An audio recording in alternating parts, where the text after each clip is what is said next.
guys, this is Layla from motherhooddiaries.com, and today I'm going to be talking to you about how to prepare for your new baby. I've got 3 kids. This is my youngest one. She's 4 months old, and the first year of a baby's life is a real whirlwind experience, and I'm sure you're going to really enjoy it as well as want to pull your hair out like I have. I've got my coffee. I don't even know where my coffee is. The kitchen looks like a state. I've got clothes piling up in the laundry basket. I've got deadlines to do. Welcome to the first year of birth.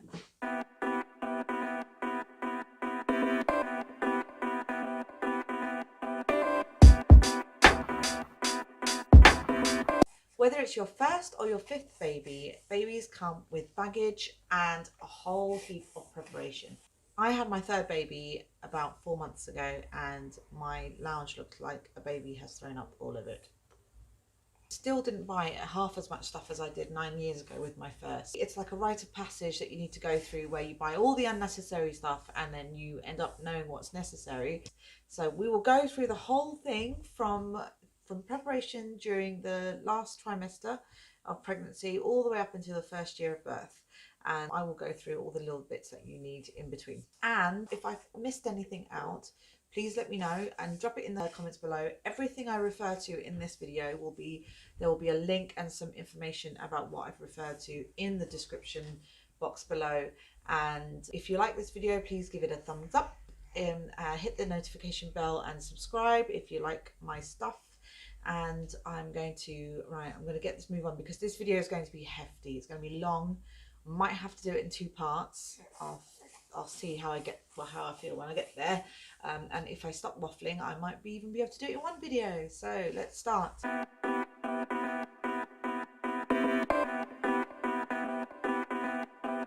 To prepare for your first baby, for your new baby, you have to start when you're pregnant, and the reason for that is because your baby, once labour starts, will be coming, and you will not be able to stop them from coming. Made it, me and you. We made it. So you need to have a few things ready and in place before that happens. This baby's got ants in her pants. Done poo? No. So in your 3rd trimester, you need to prepare your hospital bag. Now, like I've done, my hospital bag has become my changing bag, and that's a lot easier because then you don't have 2 different bags, and you just transition from preparing for birth to preparing for baby every day. So a hospital bag essentially needs to be a bag that's big enough to carry all your bits that you need for birth, for labour and birth, and for the first few days in the hospital.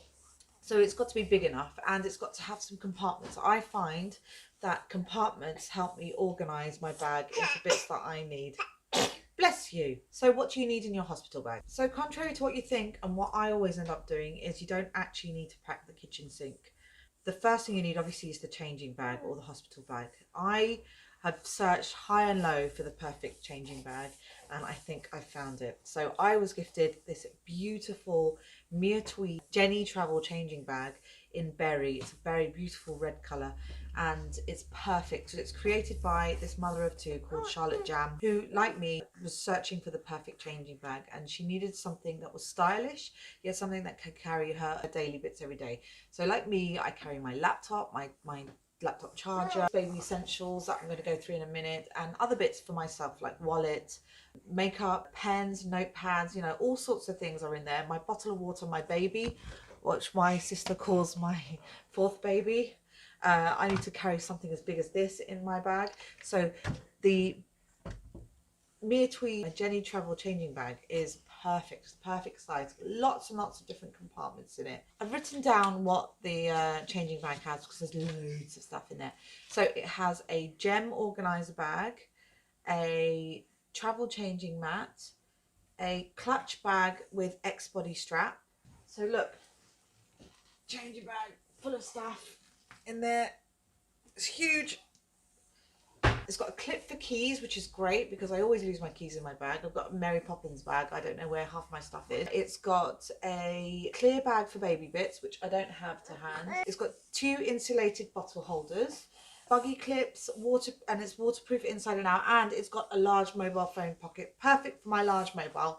It's got lots and lots of different things. The bag also comes in its own tote bag. I buy groceries with it. I know. So what do you actually need inside your hospital bag? I'm gonna have to breastfeed this woman in a minute. This lady, honestly, this lady, I'm talking to you, young lady, okay? You are a hungry madam. So remember, you're going to be in the hospital for about 3 days, maximum 3 days, more if there is an issue or any complications, but that's not normal. So for 3 days, really, you don't need as much as you think. Don't forget your maternity notes. Now, your maternity notes are really important because it will contain things like your birth plan. And I know that your birth plan rarely goes to plan, but it will create a skeleton plan for midwives and consultants to refer to. So things like, do you want to push? Do you want to have an epidural or any pain-free medication? Do you want to be upright? Do you want to be lying down? Do you want to have a vitamin K injection? All these things you need to put in your birth plan. If you don't have a birth plan, you can subscribe on my website to my resource library, which I've created a printable birth plan for you in there. It's got some bits in there. You just need to cross out the bits that refer to you, and got extra space in there for when you want to write some extra requirements in there. But anyway, so the birth plan needs to be in there, but not just that. More importantly, your maternity notes, they include your medical history and your pregnancy history. So your past pregnancy, what's happened so far, were you bleeding, were you diagnosed positive for group B strep? Because if you were, you need to have antibiotic medicine. You okay? You need to have antibiotic medicine when you're in labour, so that your baby doesn't contract group B from you. So these things are really important, and they all have it in your maternity notes, so make sure you bring that with you. The second thing is, right now, I have to warn you, the hospital is baking, and I don't mean 32 degrees. I mean it is sweating in there. So you're not going to need baggy jumpers and towel dressing gowns and fleece lined robes. Okay, you're not going to need any of those because it is so hot in there. So bring 2 nighties and a very thin dressing gown. Bring a very thin dressing gown. I had 2 nighties only because I used one for birth, and then I used one for birth, and then I used one in the hospital. But actually, after the first day, I used just the thin bed sheet, because I had the epidural, I was prepped for theatre, I had a catheter put in, so I was so uncomfortable. I was itching from the anaesthesia and the epidural, which is a normal side effect, but I couldn't have anything on my skin, and I was in so much pain because my front bottom was really sore from having a forceps delivery, which resulted in an episiotomy and a second degree tear. So I just wanted nothing on my skin, and so I just used a thin bed sheet. And then after that, after I was able to move about, I just used a very thin nightie, and that's all you need. How do you feel, Mummy? Come on, Feel pretty girl. Come on then. In terms of things like slippers, fur-lined boots here won't work. You are literally going to be so you're going to be lying on your back for the first bit, and then you'll be prompted to walk. And I wasn't allowed to go down to the postnatal suite unless I was able to walk. So I ended up staying in the delivery suite for 2 days. Medication wasn't working. Liquid morphine wasn't scratching the surface, by the way. So once I was prompted to walk, I was told I needed to have a shower. So I had these really thin, very airy, I've tried to look on Amazon, I couldn't find them, they're very old. Go for really thin, comfortable, airy, breathable slippers. Believe me, you'll be given compression socks at the hospital, so just bring your slippers. Maternity pads. Now, whether you've had a C-section or a vaginal birth, right, the outcome is going to be the same. You're going to bleed a lot, okay? You're going to bleed a lot, so you're going to need some very protective maternity pads. I have really done my research on this. I've tried and errored loads of different types of pads, and my favourite by far has always been the premium pads. So you pay slightly extra for these, but they are well worth it. They're called the 𝐓𝐢𝐵ENA. I'm shooting. 𝐓𝐢𝐵ENA maternity pads. I think they're called premium maternity pads. 𝐓𝐢𝐵ENA premium maternity pads. I'll find the link and I'll drop it in the box below. But they are well worth it. They are so protective.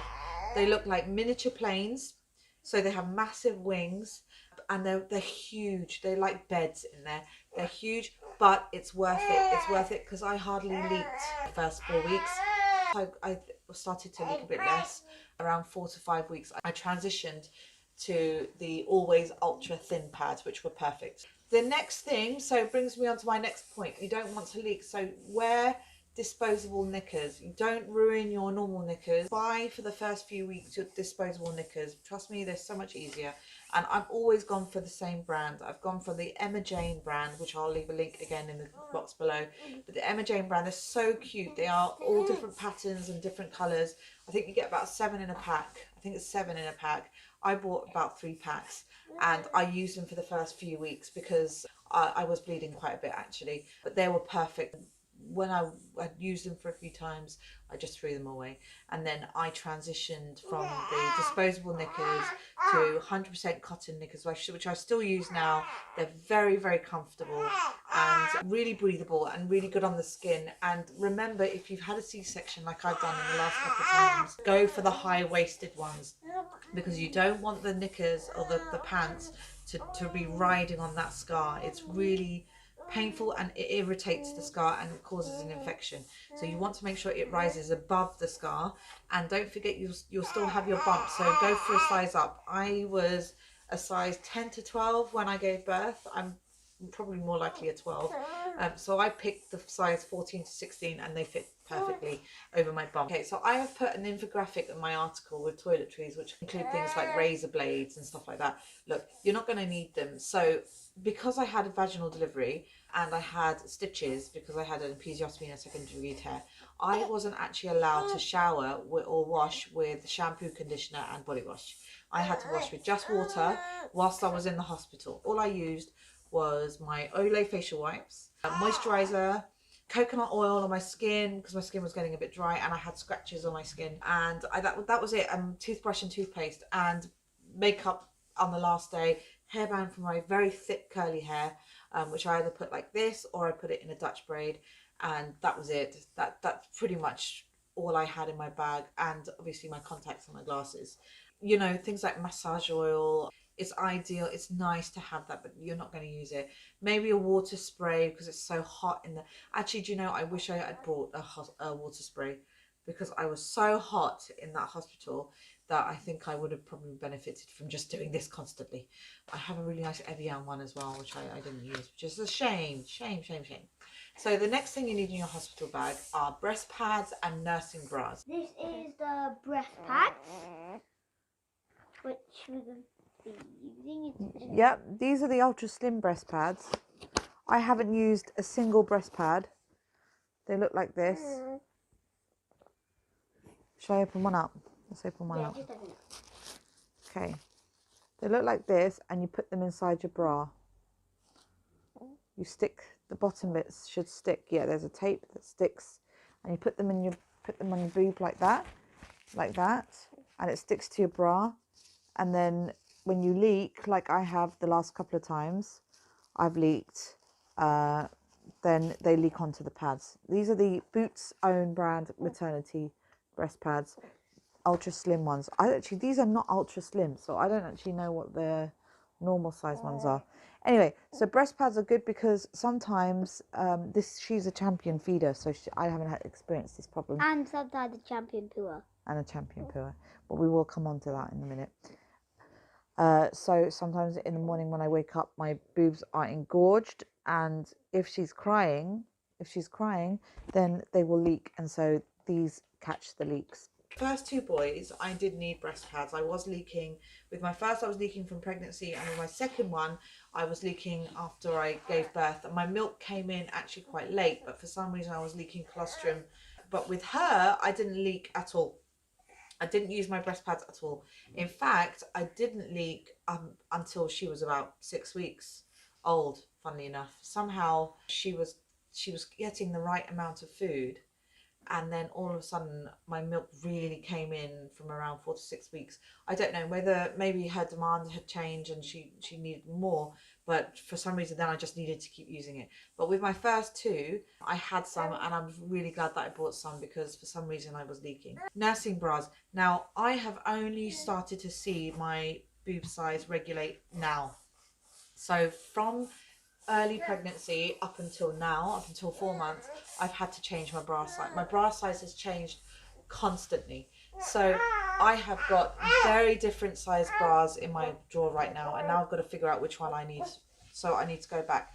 I use this fantastic website called Boob or Bust. I think it's booborBust.com. I'm not sure. Just Google boob or bust. They have a fantastic calculator on there. I thought I was 34D, but it turns out I'm 32G. And I was thinking, 32G, I'm huge. There's no way I could fit a 32G. But actually, when she was born, 32G fit perfectly. I think I'm maybe sort of gone down a bit, but 32G was fine. So, and they do cater for breastfeeding and they cater for pregnancy as well. So, and they have a very supportive Facebook group.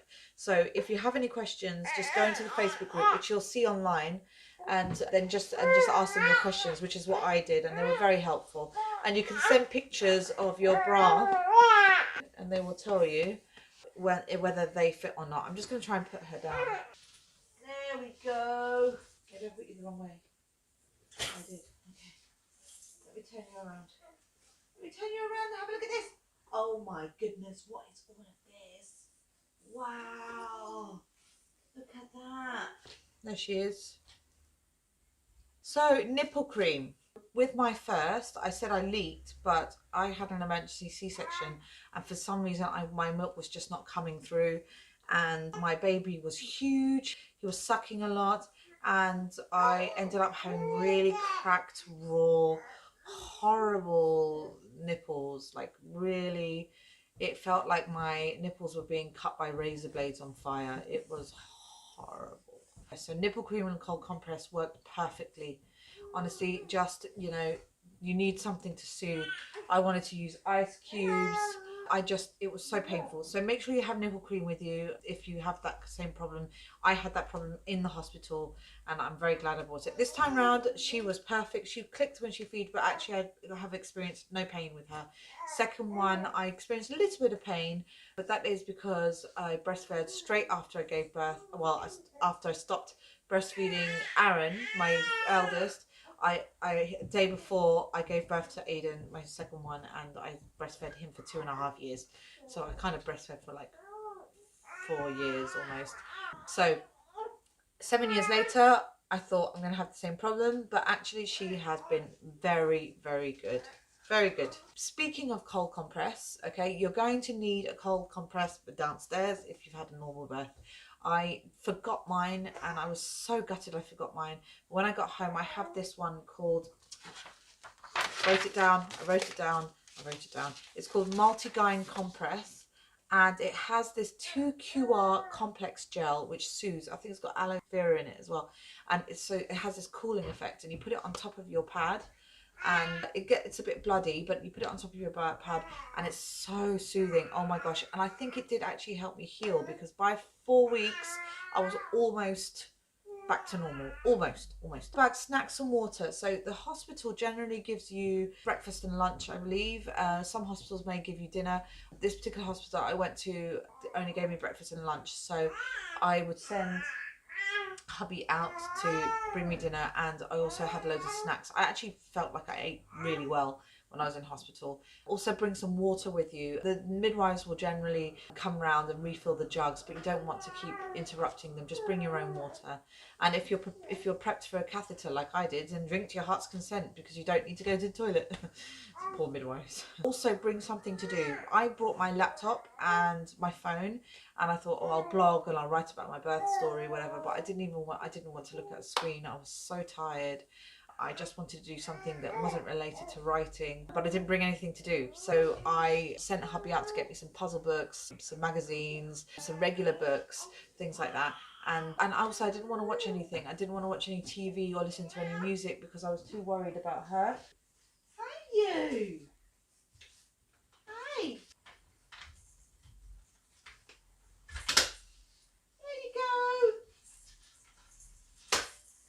Comfortable going home clothes. So I was very uncomfortable when I was about to leave for home. I was in a lot of pain. I felt really uncomfortable. I felt very fat. I felt really hot. I felt really itchy. So for me, it was only baggy clothes. I was wearing my husband's baggy jumper and baggy trousers. I didn't want to wear anything else. I hadn't sorted out my makeup, nothing. So just wear something very comfortable. I just needed to wear something that was just off my skin. So I just wore something baggy and comfortable. Now for babies, on to baby. So you're going to need some newborn nappies. Now, you're either going to have a premature baby and you won't be able to predict that, or you're going to have a very big baby like I did with all three of them were big babies, so they couldn't have the newborn nappies. Pampers, Baby Dry, this is the up to 12 hours. This is for 6 to 10 kilos. This is size 3. And this might be slightly too big. My husband brought the size up. Size 2 is perfect. And they look like this, with Velcro style tape. A super absorbent protection. And a lovely, lovely bright nappy. So we went straight to size 1 nappies. You know, I learned my lesson 3rd time round, and I bought some size 0 nappies and size 1 nappies. And I think size 0 nappies are for premature babies, I believe. Size 2 I had to buy for my second one, because my second one was 4.5 kilos almost. He was huge, but he was 2 weeks and 1 day overdue. So he actually needed bigger nappies. Also, the other thing is, decide whether you're going to use disposable nappies or reusable nappies. Now, reusable nappies are obviously kinder to the environment, but I opted for disposable nappies because of my laundry. I mean, so the types of nappies, I normally go for the Pampers nappies. As does Little Angels nappies are actually really good. I tried the Lidl's nappies. I can't remember what they're called, but the Lidl's nappies are actually really good as well. I find those 3 brands, especially the Pampers, to be the most absorbing and kindest to the skin. Cotton wool. Okay, so for the first 4 weeks, when you clean your baby's bottom, you want to use cotton wool and cooled boiled water. If you don't have cooled boiled water to hand, then tap water, but try and do cooled boiled water. It's only to just try and reduce the amount of toxins in the environment so that the baby gets used to the environment, the external environment. But I do feel wipes are too strong for the beginning.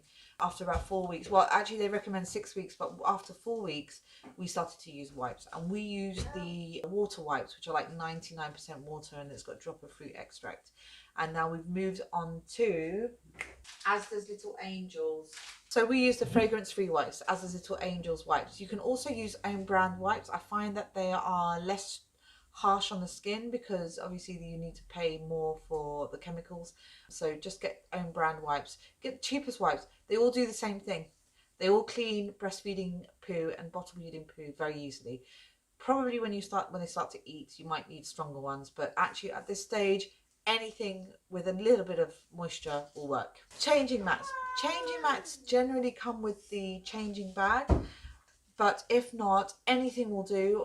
Muslin swaddle, things like that, for when you're out and about. See, at home, we used to have a cot here, which has now gone upstairs, because we used to have the snooze pod and the Moses basket.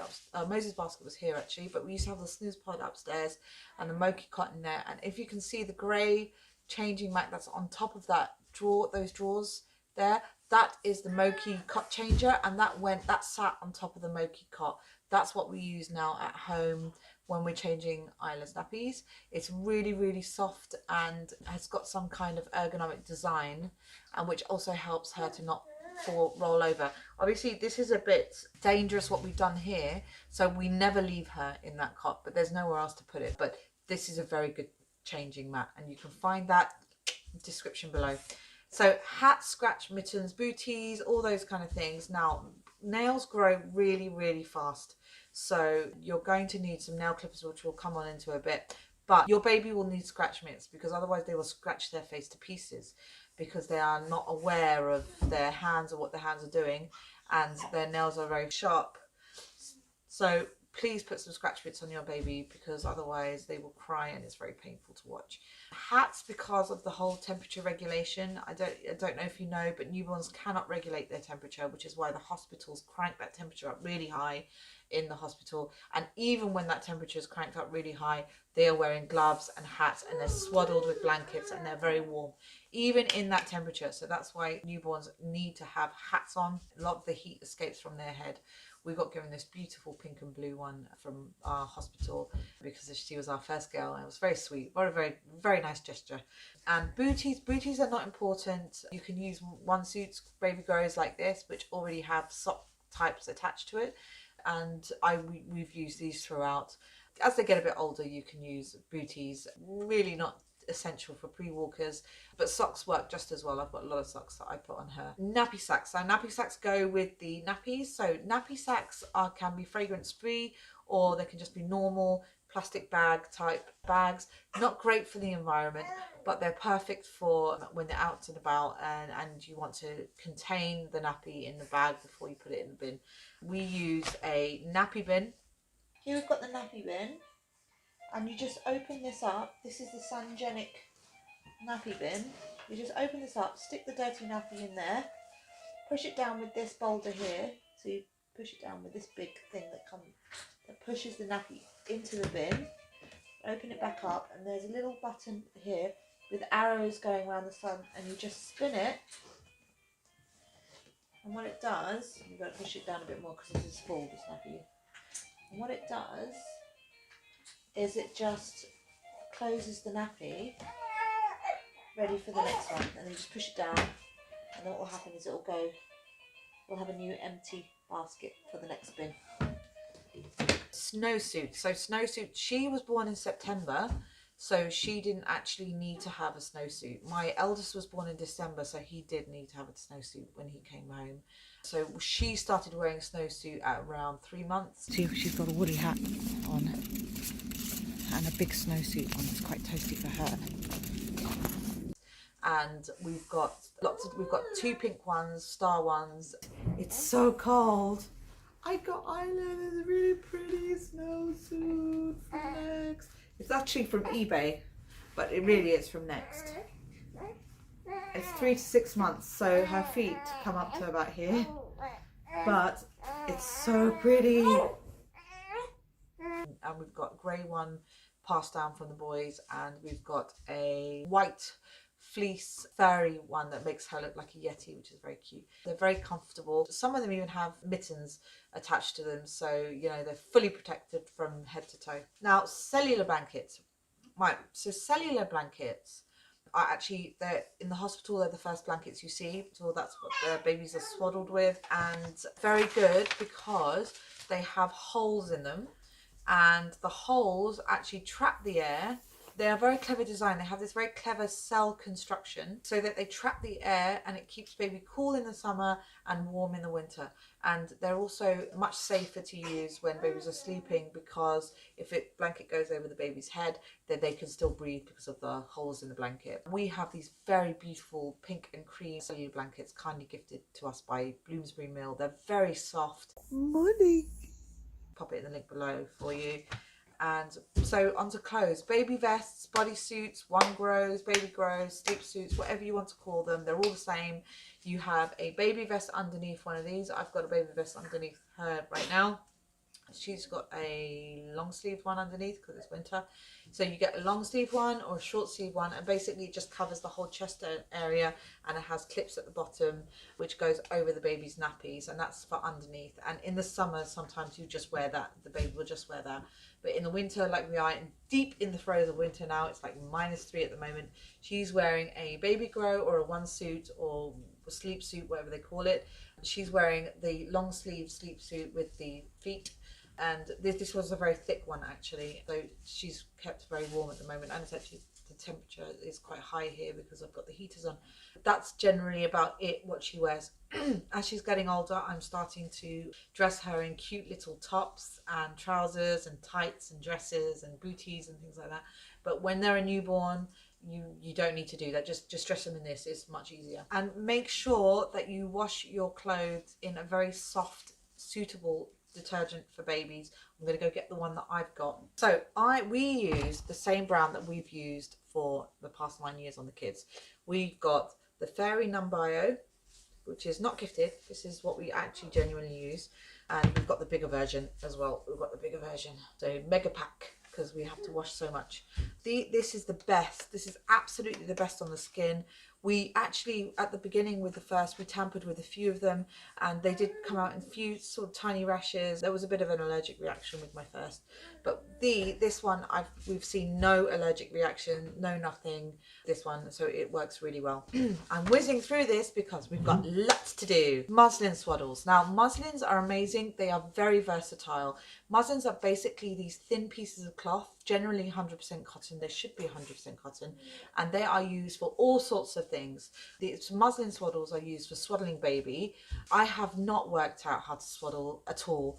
At the beginning, actually, in hospital, when the midwife swaddled Isla, she slept for 4 to 5 hours stretches. She slept really, really well. Oh, I've got delivery. She slept really well, but when I tried to do it, I think it was too loose, and then as she got older and I was swaddling, her arms would escape from the swaddle. So I still haven't worked out how to use it. I need to work out how to swaddle properly, although I'm not sure I'm going to have another baby. But if I do, then I will learn how to swaddle. But muslins are really good for that because they're thin and they're very versatile. You can use them as nappy mats if you haven't got anything else, because they're kind on the skin. You can use them as blankets when they're sleeping. You can use them as breastfeeding shawls. You can use them, which is primarily what really they're used for, is for spit up. So when after the baby's feeding, I rub her back after feeds. I put it over my hand and then I just tap her and then she spits up. She doesn't spit up all the time, but when she spits up, the muslin square or the swaddle or the blanket catches that. But make sure you take care of your muslins, okay? Because it's very important. You're going to be using them all the time. Actually, you might be using them more than anything else. So make sure that you wash them properly. And if there are any stains, don't do what I did and set them in boiling hot water. Actually use a stain remover or soak them in cold wash. I think sometimes fades the stain really well. And oh yeah, we'll go on to poos in a minute, but breastfeeding yellow stained poos, I mean, they go through everything. They stain everything, those breastfeeding poos.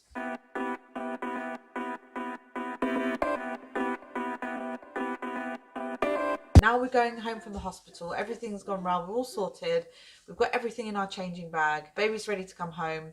And what outfit are you going to put them in? Well, to be honest, the outfit that we were going to put her in was too small because she ended up being quite big. But we had a nice sort of pink suit, but that was it. It's not essential to have a cute going home outfit. With my first, I had a cute little pilot's hat, a blue outfit, and also I had a Christmas outfit and a Christmas hat. He was born on the 19th of December, so quite close to Christmas. So I had like a nice little Christmas outfit. It's nice for the family when they get to meet baby for the first time. There are some things like necessary things, right? And I got gifted this beautiful luxury hamper for girls from the hamper company, and it's really cute. It's got this box. It's a beautiful gift wrap box. It'd be perfect for a gift for someone who's having a baby because it has all the actual essential items in there, and it's a really cute, very well nicely wrapped box. You know, it's got the lovely mini, it's got a mini person baby memories scrapbook. It's got a Lamar's Trotter pony sensory baby toy in pink, Toby Tiger Girl's horse applique romper suit, which Isla wore a lot. It's got a cute little grey cat on the top. She loved it and it really suited her. Got an Aiden and Anais Lovebird Musy muslin square, a knotted white hat which was 100% cotton, a bandana bib in white which we've yet to use, a baby bunting grey star print unisex bodysuit which she used a lot, sock-ons, pale pinks. Now sock-ons are great because socks will fall off and sock-ons keep them on basically. Organic Monkey Hello Mellow baby massage oil.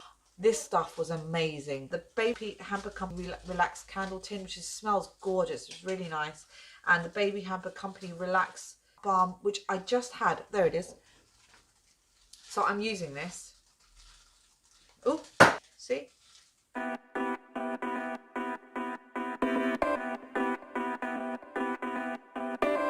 Your home now, but have you prepared the nursery? Because the nursery is really important, okay? You need to have the nursery ready before baby comes. Is she going to sleep in her own room? Is she going to sleep with you? Will you transition in the first year to her own room or his own room? What's the plan? Like, what are you planning to do? With her, because we're living in temporary accommodation at the moment, most of the nursery stuff ended up in the lounge, and the bed is beside our bed because we didn't want to do up a nursery until we found our own place. With my first, we moved into our own flat, our own home, which we ended up staying for 5 years and then selling on. I moved when I was 7 months pregnant, so I wouldn't recommend doing that, which is why we're waiting until she's a bit older before we move. But it's a bit of a learning curve because our flat was new, so we bought a new build flat, so we had to do everything at the beginning. At 7 months, we even had to put floors in, and so that was an experience. We had to prepare a little bit more than the nursery. But if you only have to prepare the nursery, then what you need are the bed, obviously, the cot. So we had 3 different types of beds. We had the snooze pod, which was upstairs. It was a co-sleeper, so you could just literally roll her onto the bed. Apparently that's not safe. I've read conflicting information. The US think it's not safe, but the UK think it's fine. So there's conflicting information on that. Then we had the Moses basket downstairs, which I moved everywhere around me so that I could, I mean, for the first 4 weeks I could barely move. So I kind of laid on the couch, so I put the Moses basket with the stand next to me. So the Moses basket is quite mobile. Just make sure you don't move Moses basket with baby in it. Just take baby out and then move Moses basket. I had a really beautiful Claire de Lune Moses basket, gorgeous bundle set, which sadly you can't get now. I'll leave a link in the description box below for other Moses baskets that you can get. But the Moses basket bundle came with its own fitted sheet, blanket, cellular blanket, fleece blanket, and it had a mattress already, and we bought it with a stand. Gorgeous grey wicker basket, and it had these cute little bows on the sides which we tied black and white patterns to, and other bits and things like that. And Isla absolutely loved it, and all 3 had Moses baskets at the beginning, very beginning, and they're tiny, so all of them grew out of the Moses basket by 3 months. And then we transitioned onto the cot, which we have this 𝐓𝐻𝐞 mini cot in ivory plum, which comes with that mini 𝐓𝐻𝐞 cot changer, the grey cot changer. The 𝐓𝐻𝐞 mini cot is very versatile. You can take off the panels and it can transition into a toddler bed. But inside the cot, because we used the cot downstairs for her nap times and it was quite big for her newborn, we put a baby nest, a pink baby nest inside the cot. It's a pink baby nest from Cali Sleep. It comes with a blanket, excuse me, 100% cotton blanket and its own pillow. And I would thoroughly recommend getting a baby nest. She slept so well in that baby nest.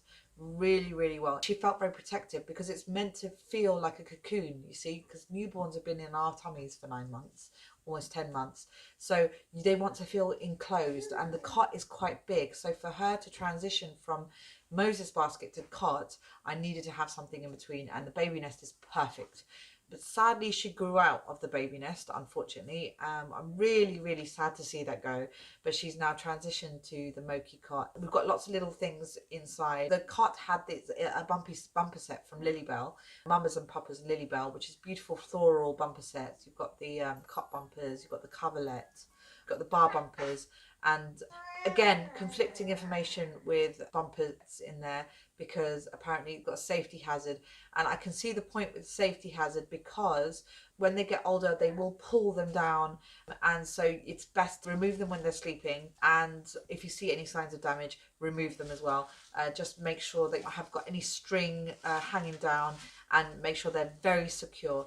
So we used those and we took them off after a while, and we used the coverlet as the duvet cover, the mattress cover, and it looks so pretty in there now. And we've got a unicorn set actually from Bloomsbury Mill, which we cannot wait to use. We just need to transition her into a toddler bed where she has a duvet and a pillow, and then we will use the unicorn set, which I cannot wait. It's so cute, the unicorn set. So blankets. Now we've got our cellular blankets, but you can get different kinds of blankets. This one is actually the one from Cali Sleep, this blanket here. So this one is what the boys used to use. and it's passed on to all three of us. It says best friends. I don't know where this is from. Faded now, I can't see. I wouldn't be able to see what it's from. But we have a really beautiful grey blanket from Claire de Lune, which is my favourite blanket. She sleeps very well in it. It's currently in the wash actually because she pooed all over it. It was silver winner of the Mummy Best of Baby and Toddler Gear 2016 in the blanket category. It's got a nice heavy knit. It's perfect for winter babies. It provides really good insulation. Pop a link in the description below. In your nursery, you want to have something like an air purifier. My husband's asthmatic. I've read somewhere that it's hereditary. I don't know if that's true. I'm not sure where I read that from actually. I'll have a look and I'll pop the link in the description below if I can see the link where I read that from. Somewhere about asthmatic being hereditary. So I was having nightmares about them three having asthma. So I stuck an air purifier in there straight away to try and purify the air a little bit. So I used 𝐓𝐡𝐞, I think it was at the beginning, but I found something called a Blue Air, Pure Air. Actually, this one was gifted to us. This is called the Blue Air Blue Pure 411 air purifier. It is probably hands down the easiest air purifier to put together. It's press the button on the top. So an air purifier removes 99.97% of airborne particles as small as 0.1 microns in size. What people don't realise is they all think that outdoor air is quite polluted, but actually indoor air can sometimes be more polluted because you've got all these chemicals and they're trapped inside. If you don't open the window, they're trapped inside and these airborne particles start to circulate in the air. So an air purifier purifies that air. And the good thing about it is that you can move it around as well. So you can actually move it from room to room every day and to purify the air, which is what I do. At the moment it's sitting in our room, but I can get out, I can unplug that purifier and move it into the boys' room and purify their air. So it's great. The next thing I'm going to talk about is the baby monitor. And I'm really excited to talk about this. This is a big one. So I'm going to do my own separate review of the Nanit. I'm not going to talk too much about it now, but baby monitor, video baby monitor warrants its own review, own video, because it's very extensive and it's going to take a long time to discuss it. So I'm just going to talk about the basics, but what I will say is it is the best baby monitor we have reviewed, and we have reviewed a lot. So we've reviewed things from like an audio baby monitor, very simple basic ones, all the way up to what we are going to talk about now, called the Nanit video baby monitor. Now you can get two different types of Nanit baby monitors. You can get the normal Nanit one, and then you can get the Nanit Plus, and we have the Nanit Plus video monitor. And with baby monitor is perfect for you because, you know, when they go to sleep during the day, you need to still be doing things. You can't stay in the room, right? So you need to put them up into their bed so they sleep in a quiet place, in a dark, warm, quiet place, and then you can go downstairs and you can do all your own things and all your own bits and bobs, and you want to have something where you can monitor the baby sleeping whilst you're doing your bits and bobs. So this is perfect. The beauty of this Nanit, it's a video baby monitor, so it uses a camera, and you've got it in different types. You've got wall stand, which you drill to the wall. You've got a floor stand, which is what we've got, which hangs up on the wall, and then you've got multi-purpose stands, right?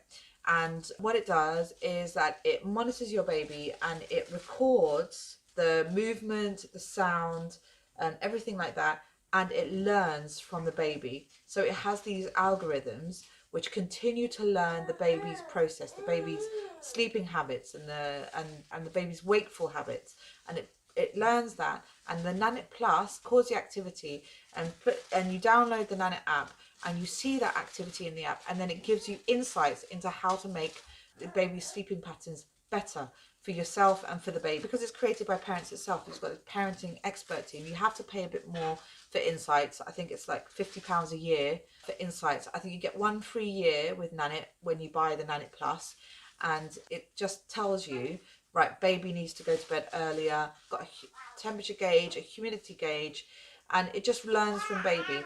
And you can get additional equipment with the Nanit Plus. You can get a blanket, a breathable blanket, which monitors your baby's breathing, which is perfect for babies that have sleep apnea, because it will alert you if the baby's not breathing. It'll alert you via the app. And we have the Alexa Show, and the Alexa Show, if when enabled, will show you the Nanit video monitor. So you just say, Alexa, show me Isla, and Alexa will show Isla, and it will have the same monitor as you see on your phone. And you'll get, with the Nanit Insights, you get 1 year of video history, sleep tracking, and you get sleep coaching by the parenting team. And the camera view is really good. The camera view is very sharp. So you've got the color camera, the HD camera, and then it will automatically switch to infrared camera during the night. So if it doesn't detect that much light, it will switch automatically to infrared camera, which happens when you stand in front of the window. It will switch itself automatically. It's a very quick switch. So you will see between colour and then grey, obviously. So when the baby wakes up, you put the baby to sleep, right? And then Nanit gets to work. You open the Nanit on your phone and on Alexa Show, which is what I do. So when she goes for a nap, I put her the Nanit monitor on the Alexa Show, which is in the kitchen, and I just watch her sleep. And you've got the sound, so you can hear the sounds. You've got background noises which you can turn off, and then you've got the sound from where the crib is coming from. And it's very sensitive, so you can hear everything that goes on upstairs. Even when the boys are in their bedroom, you can hear their conversation. And then when she wakes up, if she wakes up, it has two-way microphone. So what you do is you hold the microphone and you can speak to her. Hopefully your voice settles your baby down. And then there's got a section where you can play sounds. So you can play bird sounds, you can do white noise, I think you've got wave sound, and you've got wind sound.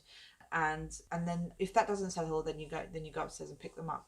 So once you've done that, there's a dashboard that you can consult. So you go to your dashboard, and that's where all the data sits. So you've got the insights, you've got the activities. So whenever someone's gone to pick a baby up, that will be recorded. It detects motion and sound, and this activity gets stored onto a cloud, which you can then share. You can share to your device, which downloads the video, or you can share to WhatsApp, social media, email, wherever you want to share.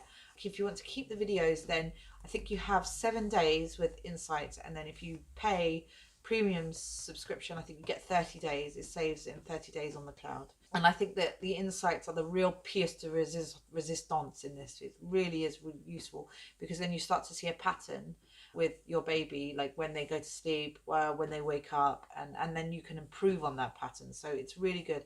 And apparently, I think it's something like 94% of parents go to sleep better from using the Nanit app. So I'm very hopeful. And in fact, it's really nice to know the pattern. I've started to spot a pattern with her now. And actually you use that pattern to help them go to sleep. Like I said, the sleeping bags are now launched in the UK as well. And you can get, I'll leave the code in the description box below, but you've got a code. I don't know if at the time of this recording it was working. I don't know if it works anymore. You might need to find an updated code, but you can get a sleeping bag on the house when you buy another sleeping bag if you use the code SBBOGO. So SBBOGO.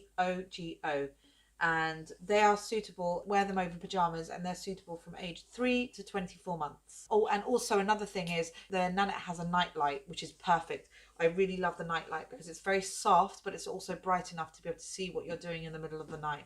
So when she wakes up to breastfeed and the whole world is sleeping around me, I don't want to wake people up. So I just turn on on my app, I just turn on the night light on my app, and it sort of slowly lights the room up.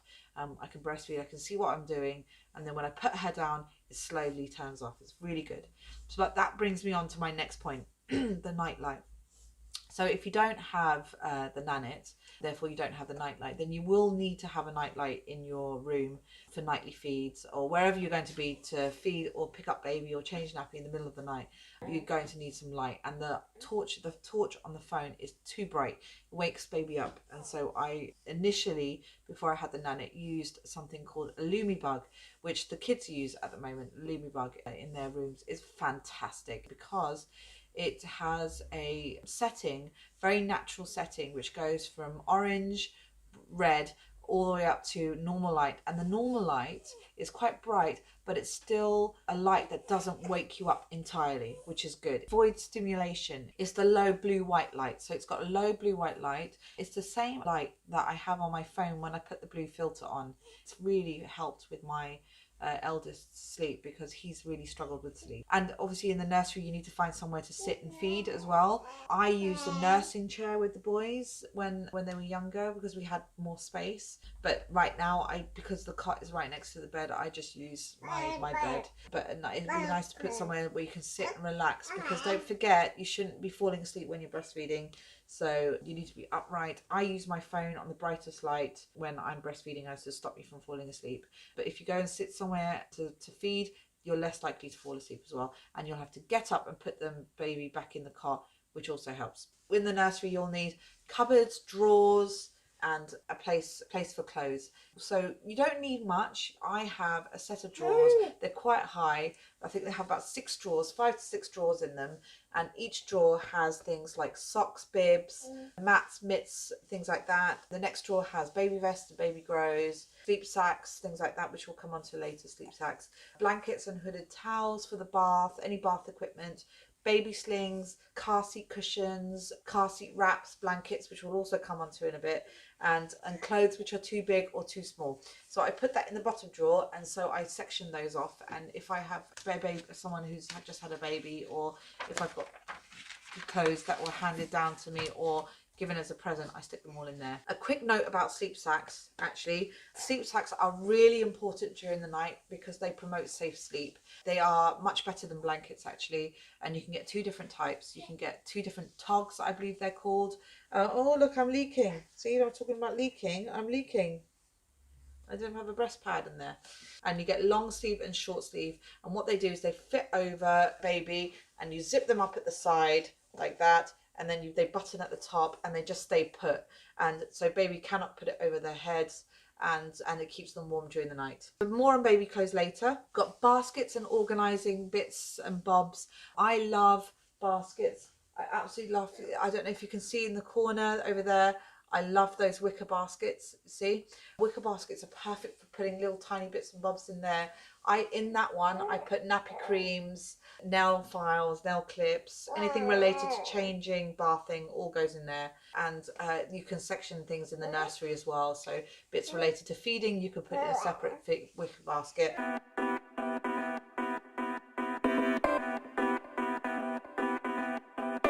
Now we're going to go straight to sleep time. Now prepare for sleep time fun.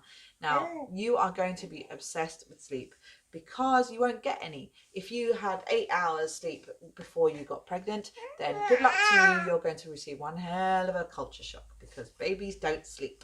They don't sleep like babies. You know that saying, sleep like a baby? I don't know who came up with that because they obviously had a miracle baby.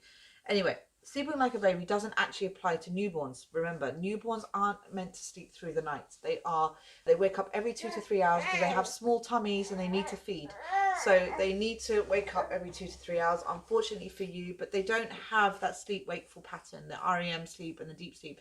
They don't have that yet. And they don't have a body clock, and they don't have a one that's been manufactured over time to help us with night and day. They don't have that. So don't try and push your newborn to sleep.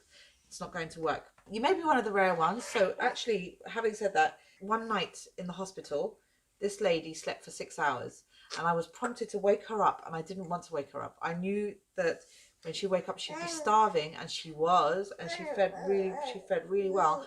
But 6 hours, I find, is rare. It's very rare to sleep like that. But they should be getting around 8 hours or 3 naps during the day, and then around 8.5. No biting. She's biting me when she breastfeeds now. And it should be getting around 8.5 to 9 hours in the night, not all in one go. So when they get a bit older, to around 1 month, they should have about 6 or 7 hours of sleep during the day, then around 8 hours sleep during the night. Then when they get to around 12 months, they'll have about 2.5 hours sleep during the day and around 11 hours of sleep at night. That's when you're going to start experiencing some nice sleep. Well, my boys didn't sleep 12 hours in the night, I'll tell you that now. Listen, sleeping patterns will fluctuate. They will be different for every baby, but just the most important thing to realize is you don't want them to be overtired. When they're overtired, they're hard to settle, they're uncomfortable, they're cranky, and it's not good for them. They need to have their sleep. So whatever this, I used to have this old wives' tale, don't let them sleep after 4. If they want to sleep after 4, they can sleep after 4.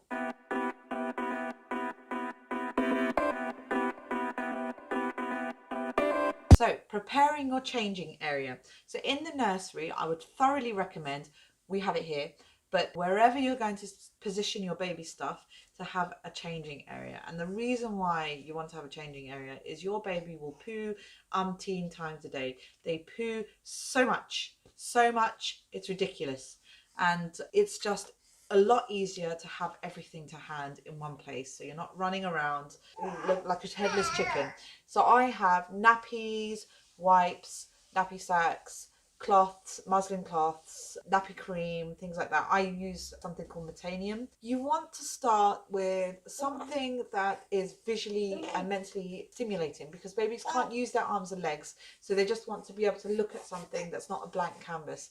So I use a lot of black and white stuff. So I used to wear, when Isla was a newborn, I bought a lot of black and white tops. So that's why I'm wearing one of these right now. This actually, I wore this when I was going home, actually. I can't remember where this is from. I use a lot of black and white patterns. You can get them free from the internet. Your health visitor will give you a free book as well with black and white faces on it. But just black and white is all they can see at the very beginning, and then that will later turn to red, and then eventually they will see all the colours. But you want them to see visually, you want them to start opening up these connections, these brain connections, and the more you give them new things to look at, the quicker that will become, and the smarter they will be, actually, because they will learn how to connect these things quicker. And black and white patterns are a perfect way to start. We'll come on to more entertainment later. I've got lots of things to talk about with entertainment, but we'll come on to that later.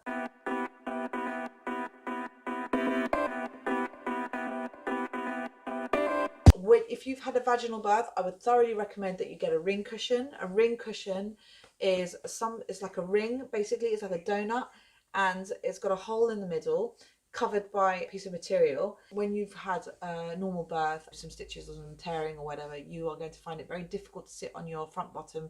So that space is reserved for your front bottom, where all the pressure gets spread. I used a ring towel, which I can manipulate, because the ring cushion was actually too high for me at the beginning, and I could still feel a lot of pressure down there, a pain as well. So I used a ring towel first, and then I eventually, after about 2 weeks, I started to sit on a ring cushion. And I know that it's probably not a good idea, but that's the only way I could sit down. Other things, well, even if you've had a C-section, you will come home with lots of medication. This time round, ironically, even though I had a C-section with my first two, I only brought home 2 painkillers.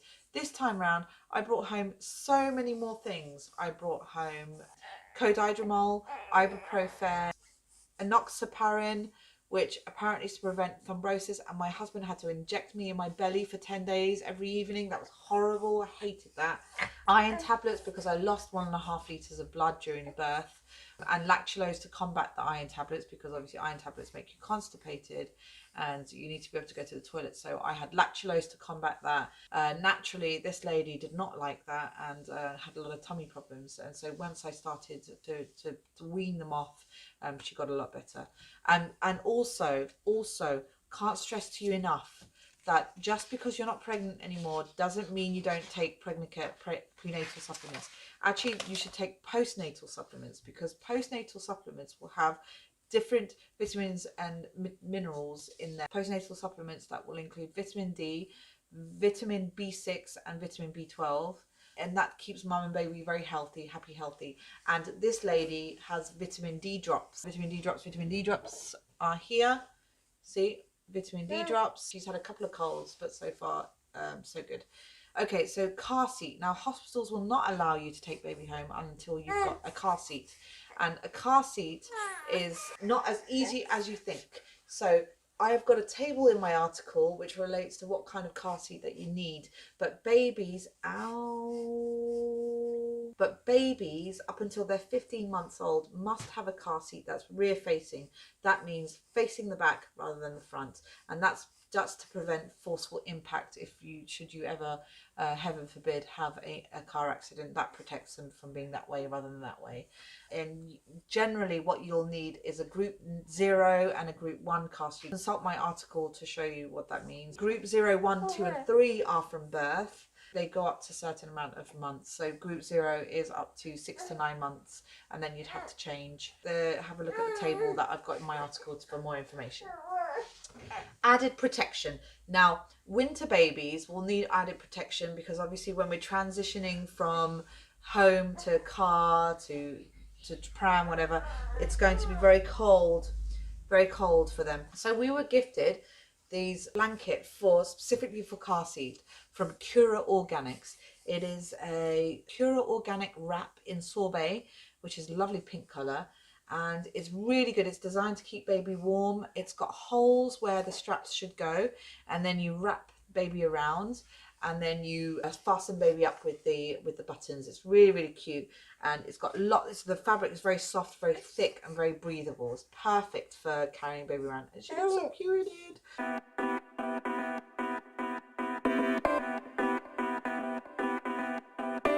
Now we're on to our changing bag. So we are home, we've got baby, and we are about to do our first outing. What do we need to put in our changing bag? So hopefully you would have had most of the stuff that you need in there already, and you've just transitioned from hospital bag to changing bag. But there are some things that you'll need in there for everyday use. For me, it's a laptop and charger, and generally you will have things like hand sanitizer. So once you've changed your baby's nappy and you can't get to a tap or somewhere to wash your hands, then you need a hand sanitizer in the interim. Bottles, so either formula bottles with formula in it, or breastfeeding if you're pumping, which we'll come on to in a minute. Snacks for babies when they get to a weaning age, which we'll also come on to in a bit.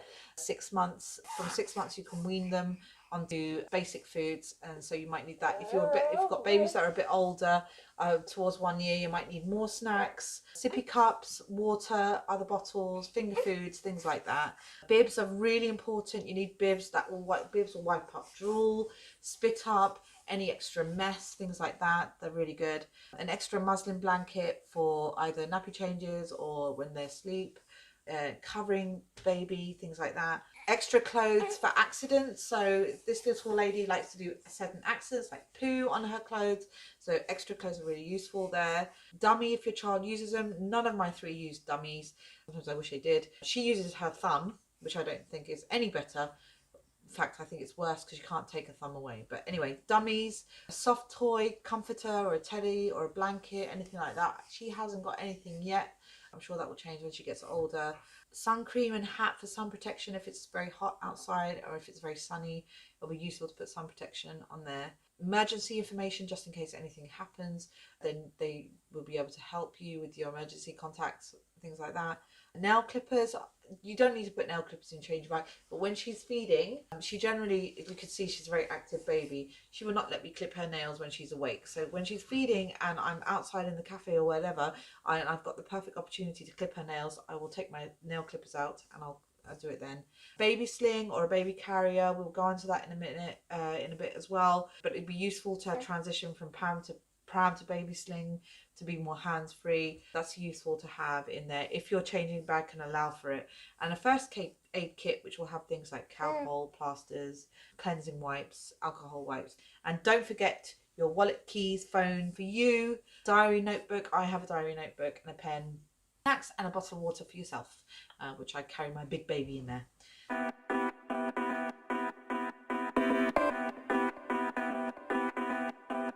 So for me at the moment, I'm still wearing maternity leggings. I did only have a baby 4 months ago. I am starting to exercise now. I haven't been very good at it, but I have started to exercise, lost a tiny little bit of weight, not much. But if you're lucky that you're one of those that are back in their pre-pregnancy clothes, well done, lucky you. I've never been able to do that, but well done to you. But what I generally do is at the moment I'm living in leggings, and what I do is I wear a top underneath, a baggy top like this, and this then ends up being a breastfeeding top. So any top, as long as I can put it over my boobs, then this top will cover me breastfeeding, and then the top underneath will cover the bottom part. So that's what I'm generally doing at the moment. Like I said, nursing bras, things like that, go to Boob or Bust calculator, they're very good. You can also, because it's cold outside, I have these big scarves which double up as breastfeeding shawls. They're really good, so I wrap them around when I'm outside, and if I need to breastfeed, then I'll just take them off and I'll use them as a breastfeeding shawl. Cardigans are great. I've got fantastic cardigans actually. I've got fantastic cardigans which have these long panels that stretch out over baby, so they double up as breastfeeding shawls and as a blanket. So when I'm breastfeeding her, I can wrap the blanket around her too. So I would thoroughly recommend things like that. And comfortable shoes, like, you know, you're carrying baby, don't wear high heels. Well, you can if you can do it, but I can't do it.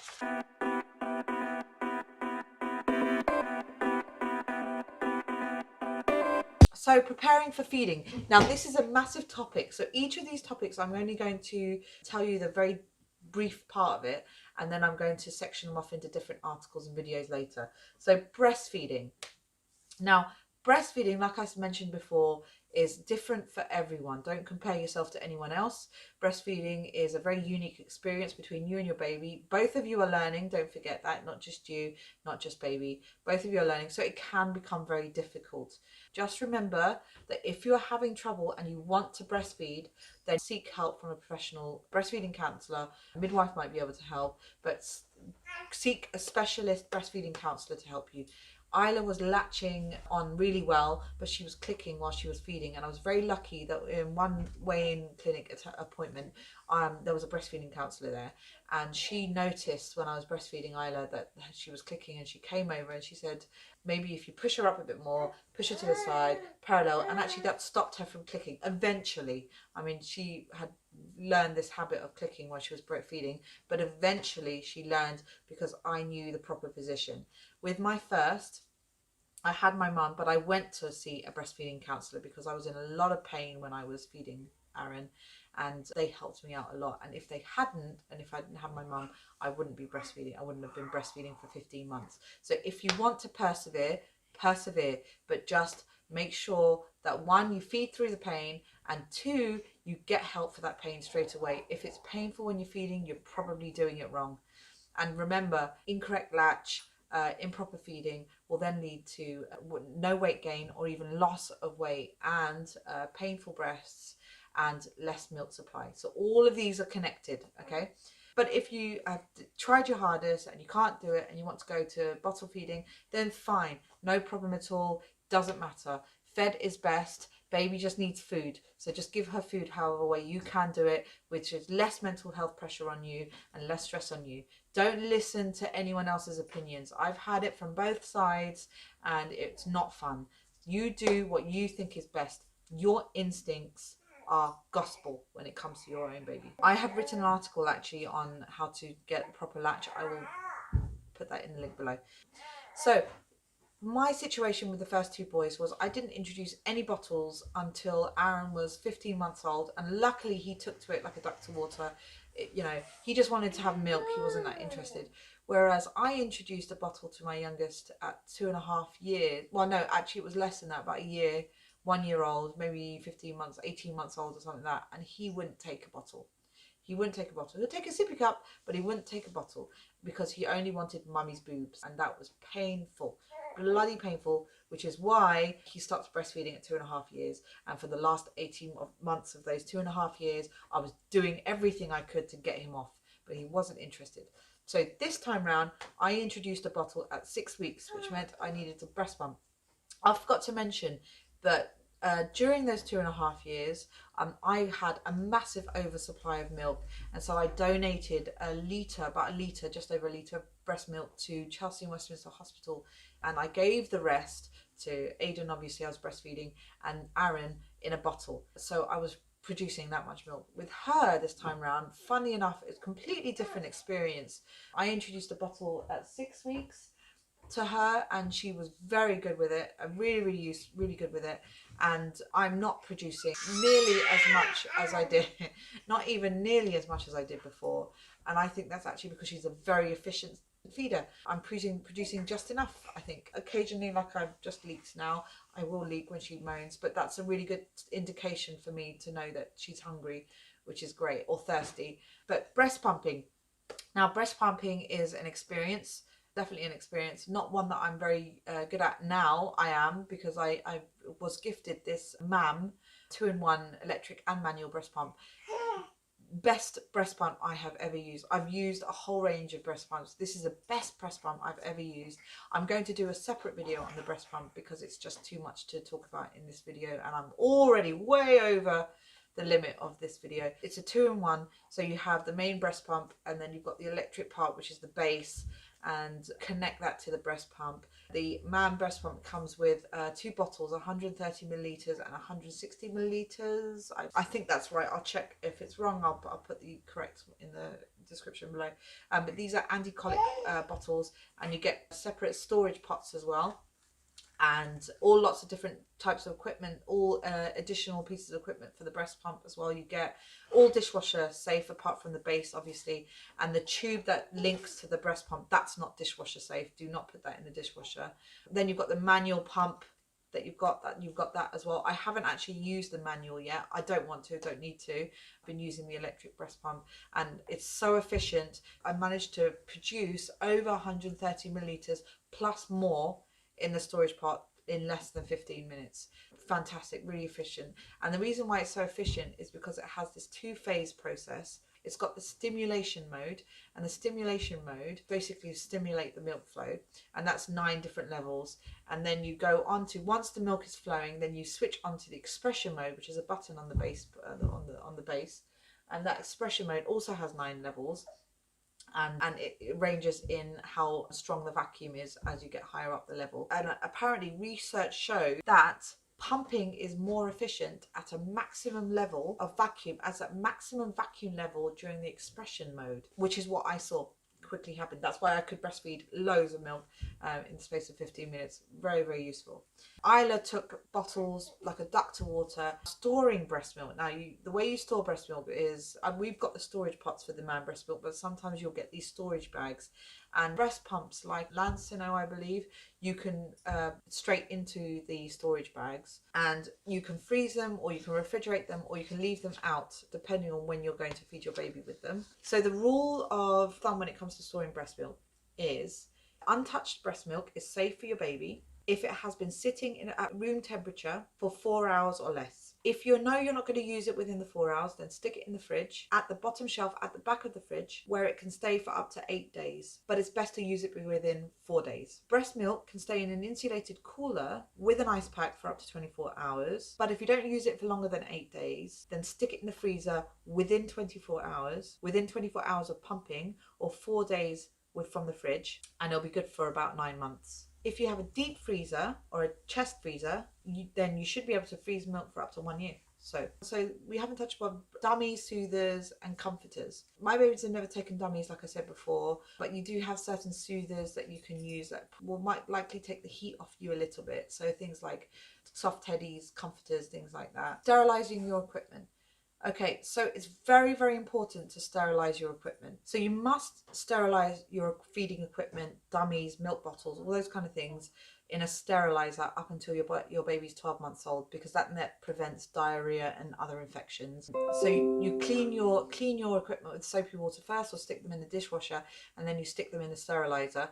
We have a Tommee Tippee sterilizer, which we used for all, well, actually not the same sterilizer, but we use the same type of sterilizer, same brand, for all 3 boys. Really, really easy to use. You stick the equipment in the dishwasher, then you add your bits into the sterilizer, put in 80 milliliters of water into the sterilizer, press the button, and then it takes about 5 minutes to sterilize, and then leave it to stand for 5 minutes before then you take it out. If you don't touch the sterilizer and you don't open the lid, you can keep the stuff in there for about 24 hours. But if it's within the air, then you will have to sterilize again. Now, we're talking about feeding, but we're going to talk about preparing for the weaning stage. Now, the weaning stage happens anywhere between 4 to 6 months, depending on your baby. If your baby is reaching out and taking the food from your plate and putting it in their mouth, they're most likely ready for the weaning stage. She's not quite ready yet. She's 4 months. She was 4 months on the 13th, which was about 10 days ago. So she's about 4.5 months now. She's not ready. She's not been taking anything from my plate. I have been giving her little touches on her tongue of something that I've been eating. I've just been dipping it and then putting it on her tongue just to extend her palate a little bit. I did that with all 3 kids when they got to around this age. But generally from about 6 months. You don't want to do it before, because you don't want to do that before they're too early. That could result in gut problems and allergies and things like that. Wait until their gut is ready before you start introducing them food. I love this breastfeeding stage at the moment. Their poos are so easy to clean, so I'm not in any rush to feed her right now. But what I do have for the weaning stage when she is ready is this fantastic Nutri-Baby Plus bait from Baby Move. It's a fantastic Nutri-Baby. It's got a steamer and a blender in one. Perfect size for babies. You can puree food, or you could do what I did, and I did baby-led weaning. I will be planning to do both with her, just to encourage versatility. But most of the time I did baby-led weaning, and essentially what that means is that you stick finger foods on a tray and you leave them to touch, feel, taste, mash the food. And actually the benefits of baby-led weaning is that their body then can give them signals when they're full. They will learn better how much to eat, and really in the first year anyway, not much goes through.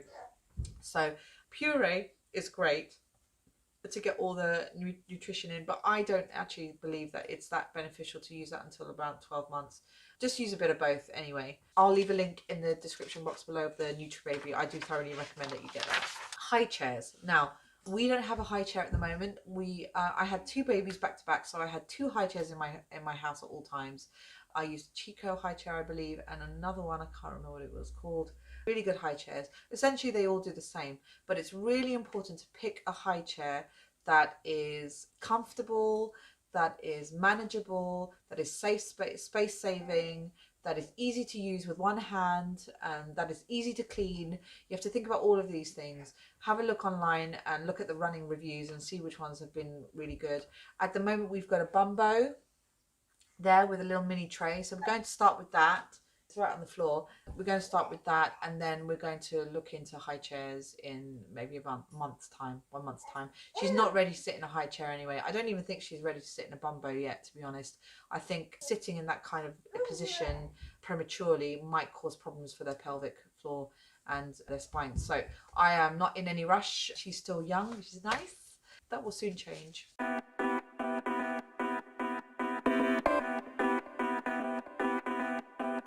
Now, I love bath times. I've got an article related to bath time, which I'll pop in the link below as well.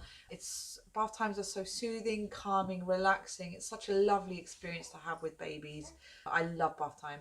And so I generally, up until she starts playgroup. So she started playgroup in January, a couple of weeks ago. So she will now I'll bath her every other day. Before that, I was bathing her once or twice a week. I mean, they don't need to have any more than that. They're not dirty. When they go to playgroup, they will tend to get a bit dirtier because they've been on external surfaces. But other than that, they don't need to bath every day. Unless you want to build it into your bedtime routine, then you can if you want to. I did that initially with the boys actually, but I don't think it's useful. I don't think it's necessary. If you have to, if you want to, then and you built it part of your bedtime routine, then great. But unfortunately, bath times for my eldest would wake him up, so I tended to avoid that.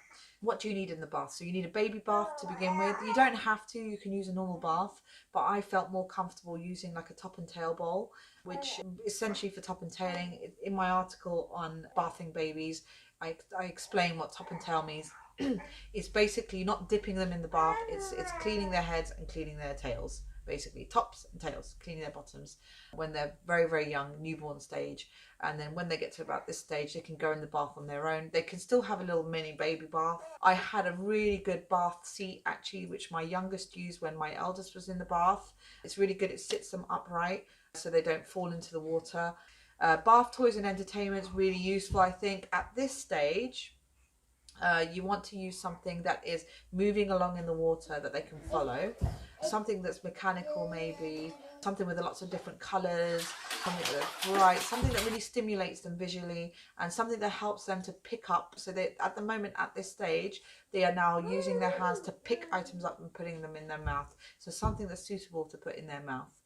Something suitable for them to pick up as well. So no sharp objects, no heavy objects. And they like to see things that are moving around. Encourage their eye development, so use mechanical objects. Music is good, put music on the bathroom. So soothing music, calming music is quite nice. It sort of sets the tone of it being bedtime and relaxation time, things like that. Baby shampoo and oil, not necessary to use baby shampoo at the first few weeks of life. I don't think so. They're not dirty. They don't need to have external chemicals on their system, on their toe. When they get to about 4 to 6 weeks, then you can start using very soft baby shampoos, like Johnson & Johnson's really good. And I used for after bath time, so massage, really recommend massaging. Baby massage helps their digestion, aids them for sleep, relaxes them, calms them down. It's really good for skin as well. I used sunflower oil, 2 drops in the bath, softens their skin, and then afterwards you sometimes don't even need to use massage oil. You can just sort of use a sort of very soft kneading motion all around their bodies, circular motion on their bellies. I'll do a video and article on that. Can I do a video on that? Will she allow me? I don't know. I'll try. Pop a like in this video if you want me to do that. When they get a bit older, start introducing things like alphabets, you know, and numbers, you know, stuff that they can piece together, because you may not think that they'll understand now, but I did that with the boys, and my eldest started reading at 3 and my youngest started speaking at like 18 months. So there is something to it. Get them introduced with letters and numbers. Start talking to them, singing to them in letters and numbers. And at bath time, they're very engaging at bath time. So use that time to teach them things. And I love bath books. I don't have any up here. I love bath books. Bath books are brilliant. They are very easy to put in their mouths, and they're really fun as well.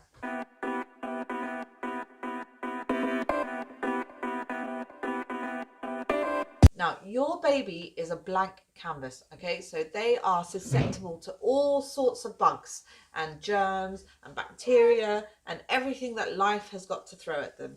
So it's really important that you protect your baby's health, whether that be through you getting the flu shot. I got the flu shot in September when it came out. My husband's just got the flu shot. I forced my eldest to get a flu nasal spray. He hates that kind of stuff, but I forced him to do it. Has to do it. Nasal spray is very important. And my middle one is very good. He understands the whole process of looking after yourself. And vaccinations, baby vaccinations, they are nasty, but they are worth it. Protecting baby as much as possible. If I get the flu, she gets immunity, but at least I've got the flu shot and I can protect her through my breast milk. Have rules in place. When baby is born, have rules in place. No kissing on the lips. Don't kiss baby on the lips. If you're sick, stay away from baby. Hold on a minute, my baby. There you go. If you're sick, stay away from baby. If you're smoking, even smoking and chemicals on the clothes affect baby. So be careful with things like that, external sort of toxins, things like that. But then you'll get other ailments, things like colic. Now, you can't prevent colic.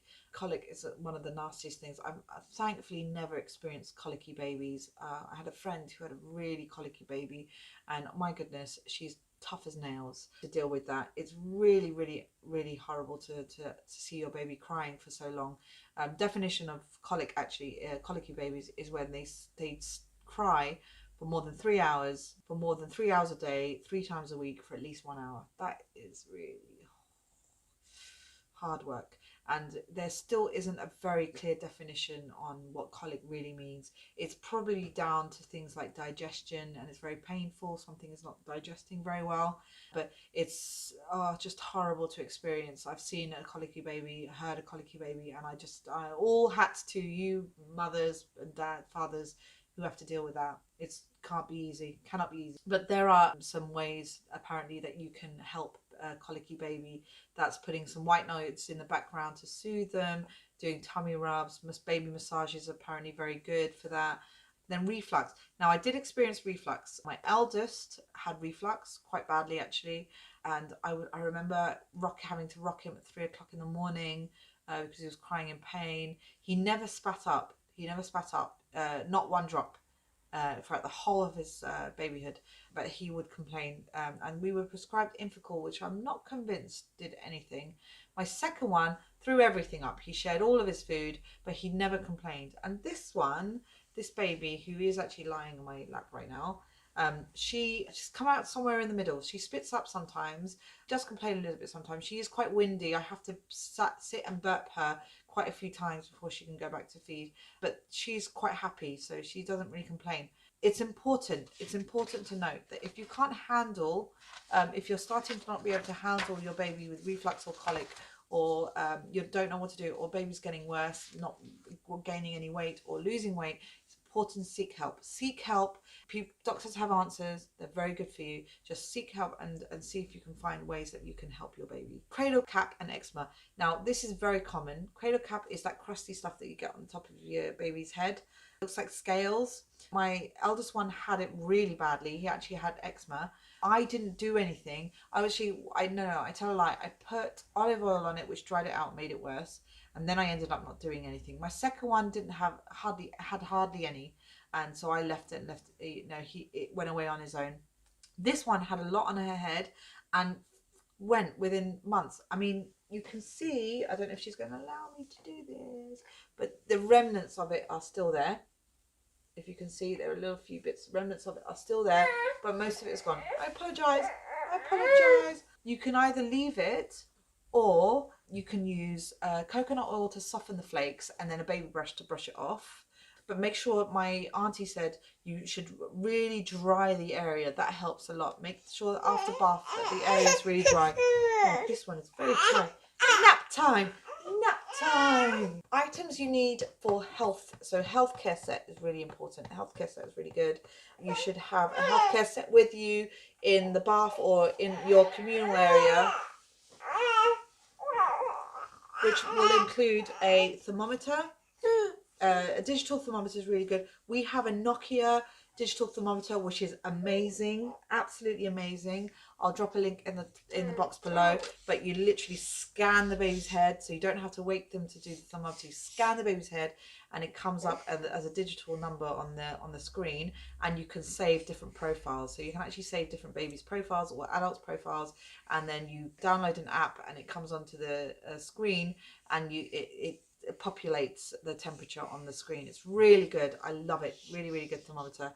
You've got nasal aspirator. Now, you know that babies at the beginning cannot decongest their own nose. So if they have a cold or a flu and their nose is blocked, then they need help to clear that. A bath is really good. Steam bath is really good to clear that. But if you're waiting for it to drain, that might be a bit difficult. Get a nasal aspirator. It's essentially a tube with a block on the end of it. So you suck, and it sucks the mucus out of it and locks it into that tube at that little compartment at the end, and then you clean it out.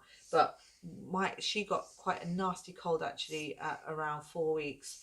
And oh my gosh, the amount of mucus that came out of that girl is unbelievable. But the nasal aspirator was very useful for that. Toothbrush is for a little bit later. When you start getting teeth, she's just started teething, and so she doesn't really need it now. You can get those little bumpy things that you could put with your finger to rub the gums. That's really useful. So that's like a mini toothbrush.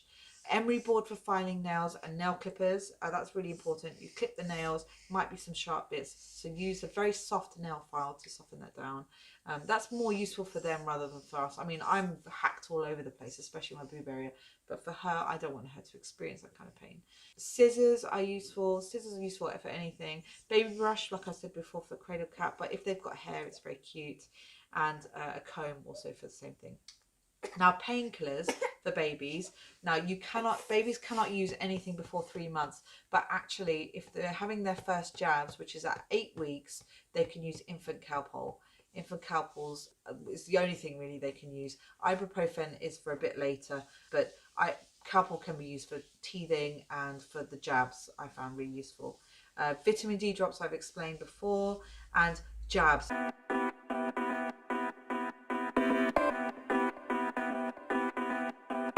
Now we've got to prepare for the jabs. Now the vaccinations are the things that I dread the most, especially the first one and the last one. The first one is nasty. It's 3 injections, 2 on one leg, 1 on the other, and then oral medicine, which she didn't take very much of, which is the norovirus, I believe, which I'm a bit scared of. Rotavirus it was. I'm really scared that she hasn't taken enough. But apparently the nurse practitioner said that they do offer more than they're catered for, so I hope that she's protected. But 8 weeks, the first one is 8 weeks. She had hers a little bit later. You've got the 6-in-1 vaccine. I'll drop a link in the box below to tell you with descriptions of what these are. You've got the 6-in-1 vaccine. You've got the rotavirus vaccine as well. You've got the meningitis B vaccine. That's the first one. And then you get to 12 weeks, you have the second dose of the 6-in-1 vaccine, the second dose of so you've got the first dose of the PCV, which is the pneumococcal vaccine, and then you have the second dose of the RV vaccine.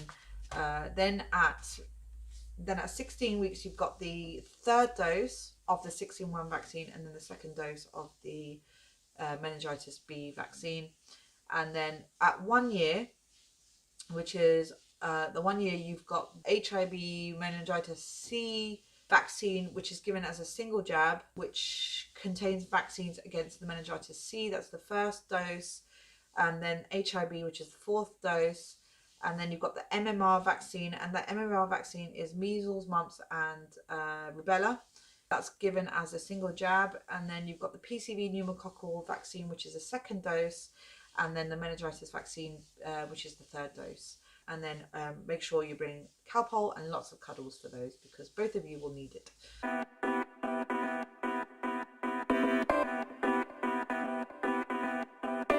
Now, teething is the bane of parents' lives. It can last for months. I've started to notice that a small pattern. If they start early, it tends to last for ages. If they start later, it tends to last for only a few months. So my eldest started around 6 months and popped loads of teeth out in short space of a few months.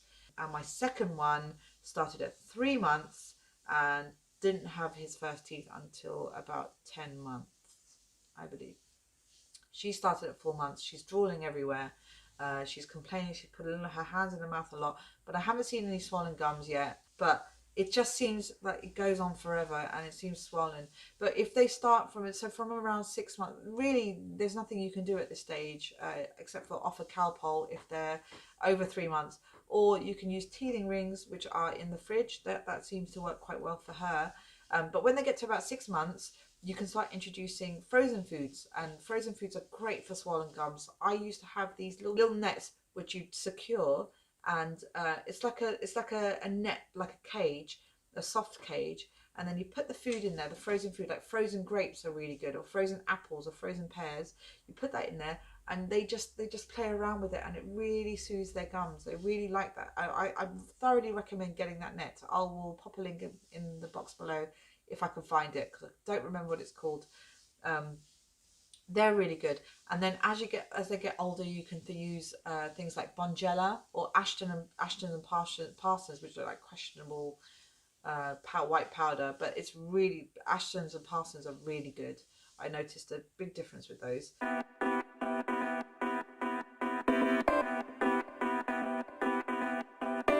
Looking after yourself. So now we look after baby, we look after our family, but we forget to look after ourselves. We also have to make sure that we are healthy as well, because we are sleep deprived, we're not eating properly, we're looking after everyone except for ourselves. So we need to make sure that we are up to date. We need to have postnatal supplements. We need to have our flu shots. We need to make sure that we are eating properly and drinking properly and sleeping properly as much as possible. But look at I will pop a link in the box below to my article about looking after your post-baby body. That will contain lots of information about how to look after yourself. Now, exercise is very important. Exercise is, even if it's just a gentle walk in the park, exercise gets the heart pumping and the body circulating oxygen, which helps to fight off bugs. I'm telling you, exercise is key. When I was exercising every day and I started training, I never got sick. As soon as I stopped exercising and I started to put on weight, I got sick. So there is a correlation there. I really indulged over Christmas. I've started my exercise regime now. Up until last week, I started eating really unhealthy, but I'm going to stop that, and I'm going to start eating really well now. And you know, you don't have to hit the gym. You know, if there's no crash there, you can't hit the gym anyway. But use workouts at home. I work out at home. I use beachbody.com. I love Shaun T. I've got this new exercise workout that I'm working from called 100 Workout by Jericho Matthews. She's so pretty. She has really good 25 to 30 minute exercises. That's all you need. I do it when baby naps. I massively believe that using exercise tops, or tops which are secure and safe and protective, will actually encourage you to exercise more. So 𝐷𝐿𝐶, I think it's called, gifted me these beautiful, really comfortable, really secure line fit and line up tops. Unfortunately, I can't fit the line up top because I'm too big, but the line fit top works really well, and it's really good for posture, and it's sort of very secure. It really secures the back, I noticed. The line up top's very good for posture because when you're slouching, it kind of helps you to lift your body back up. I slouch a lot. I've just realized I've been slouching in this video. So using the line up top is actually really useful to keep your back upright. Exercise actually helps with posture as well because it encourages you to stretch up. So that's a really useful one. I also love, I got gifted these Love leggings. I have two. I have one for everyday use, which are really stretchy, really thick, really comfortable material, so you don't get the see-through problem, see-through experience. And I also have the Focus Full Length Mulberry Plum sports leggings, which are really good. They support my waist, they cinch in my abs, and they stay cool and dry whilst I'm sweating. They have this great material that keeps everything dry and cool. Hair loss. So I started losing hair. Not much actually, but a little bit. I started losing hair up around when she turned around 4 months. I had this really thick, gorgeous, curly, glossy hair during her pregnancy, and now it's slowly starting to come off. And in fact, when I do this, bits of hair come out of my hands. I know that postnatal supplements help, which is probably why I'm not losing as much as I did with my second one, which I didn't take postnatal supplements. I lost so much hair, and my hair got really thin and straggly. I'm really scared actually that I'm going to get to that stage. So I was gifted these really, really nice, beautiful, pure diamonds line, espresso black clip-in hair extensions, Rubin hair extensions. Watch this space because I'm going to be doing a video on using them. But they're so good to cover up the shortfall. They're straight, so my hair is really curly, so I'll be given a nice excuse to straighten my hair. Also, look out for signs of postnatal depression. That's really important. That's a really big one. I suffered, I think, postnatal depression when I was with my first. I had panic attacks for 6 weeks after Aaron's birth because I had a very traumatic birth, actually. Both of us almost died in the birthing suite. And for about 6 weeks afterwards, I just used to get these really nasty thoughts, very unrealistic thoughts, but nasty thoughts. They seemed very real to me at the time. Now looking back, I'm thinking, oh my God, but they were very realistic to me at the time. We lived in our own flat and we had a balcony door, quite a big one, balcony. And I was just worried that in the middle of the night, he'd be able to find a way to get into the balcony door and fall off the balcony, or someone would steal him. You know, things like that, or if he'd fall on a knife or whatever. Unrealistic as they may be, they felt very real to me. And it was only, and I did suffer in silence. It was only when I spoke to my friend, my best friend at 6 weeks, and she said, well, you know, maybe this is just you protecting your kids. You know, maybe you're just gearing up to be protective and you're using survival of the fittest. And I agree with her, but actually, and then she said, you do know that it's unrealistic though, that will happen. I mean, he's only 4 weeks. And it was when she said that it resonated with me, and I realised I was being unrealistic, because these thoughts would give me panic attacks. I would start to lose breath, and my heart would start to pump and stuff, and I'd start to get really anxious. I wasn't able to breathe, and I wouldn't tell anyone. So I would slowly start to slow my breathing down. It would take a while, but I'd get there in the end because I had a baby, and I kept thinking I need to get over this. But I didn't consult a doctor.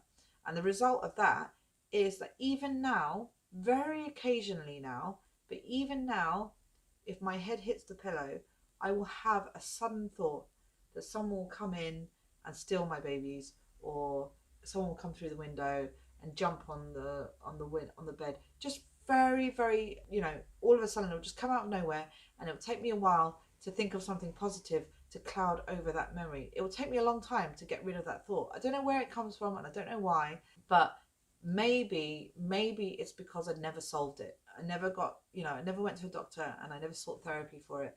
And postnatal depression can come in all different forms, right? I wasn't crying, I wasn't sad, I didn't reject my baby and things like that. I just had these panic attacks, and that comes in a different form of postnatal depression. And I didn't know I had it. Didn't know about postnatal depression, and neither did my best friend 9 years ago. So if you are feeling down in the dumps and it's not going away, if you're feeling like you don't want to look after your baby, or you can't look after your baby, or you're crying all the time, or you're too tired to go out, whatever it is, if it's taking over your life, if it's impacting on your day, then you need to go and seek someone. It's very common. It's more common than you think. It's just not talked about. It's one of those taboo subjects which needs to be out in the open. We are all suffering from it. Don't forget, you went through a trauma of labour and birth. It's normal to feel like you're suffering. It's not an easy thing to go through. So go and speak to someone. Take it from me. Go and speak to someone.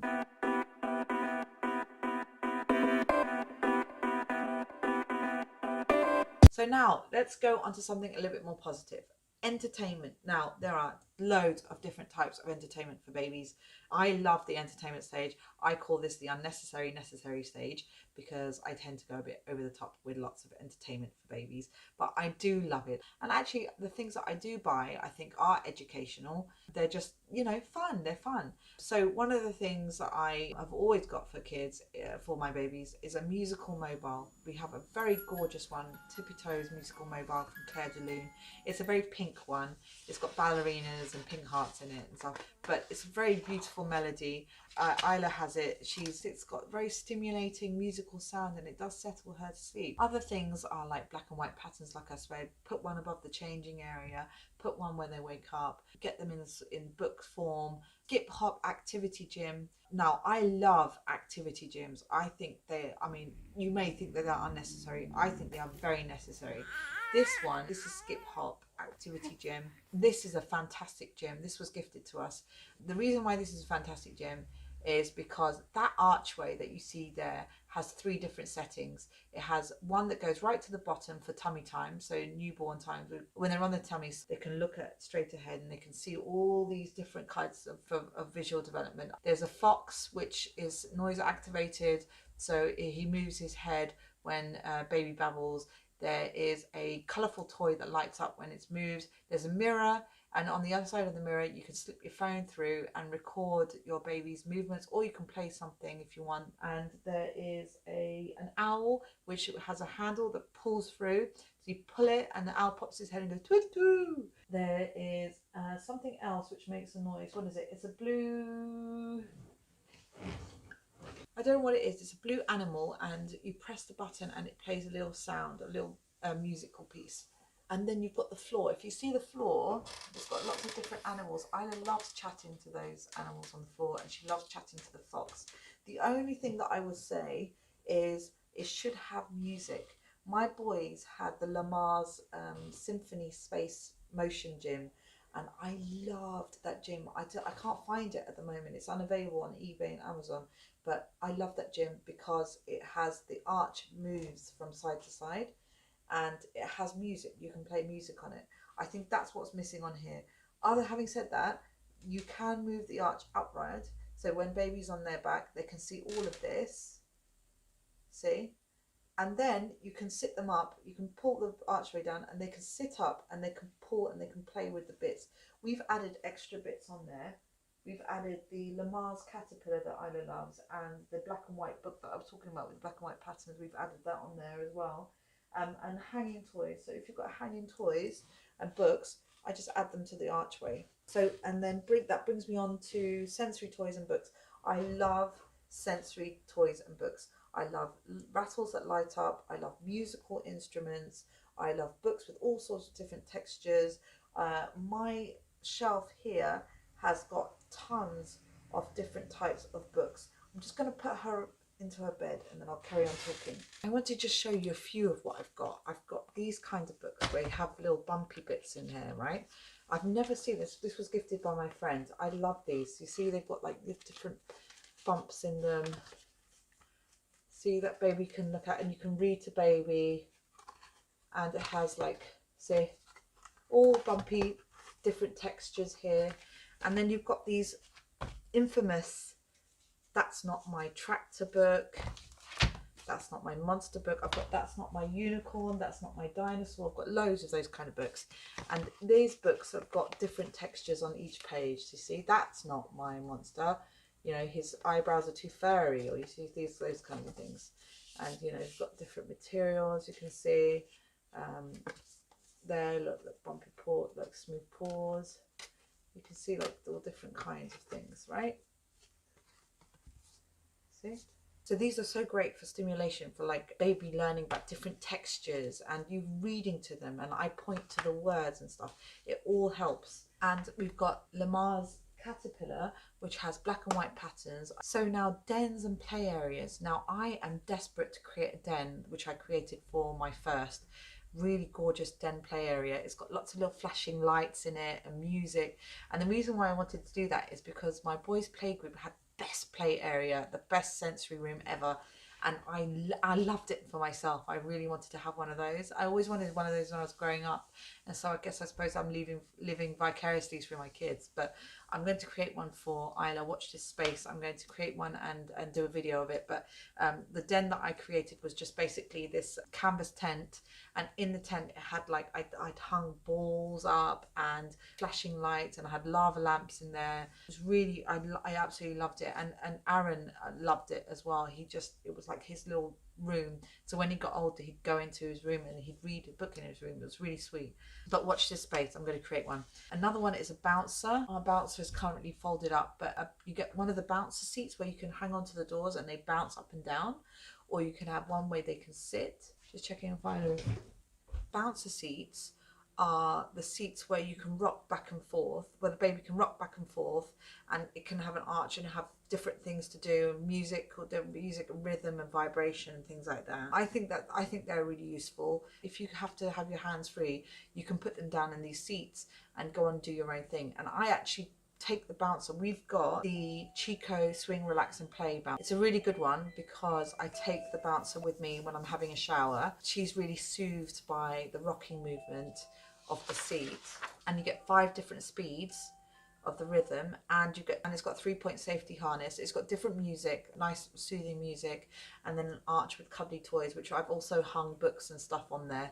And so she's entertained whilst I'm having a shower, which is great. Now a bumbo. See, now I'm in two minds about bumbo. I think she's too young to use this bumbo here, right? It's essentially a seat where they sit down, and it's got a little tray, but it's all about sitting down on their bottoms and having them upright, and giving them something to do. Now I think she might be a bit too early for this. I think it's not great for her spine or her pelvic floor. I think she's too young. But they are useful when they're about 6 to 8 months, and it just gives them something to do when they're sitting upright, and so they're not on your lap, and it makes life easier for you.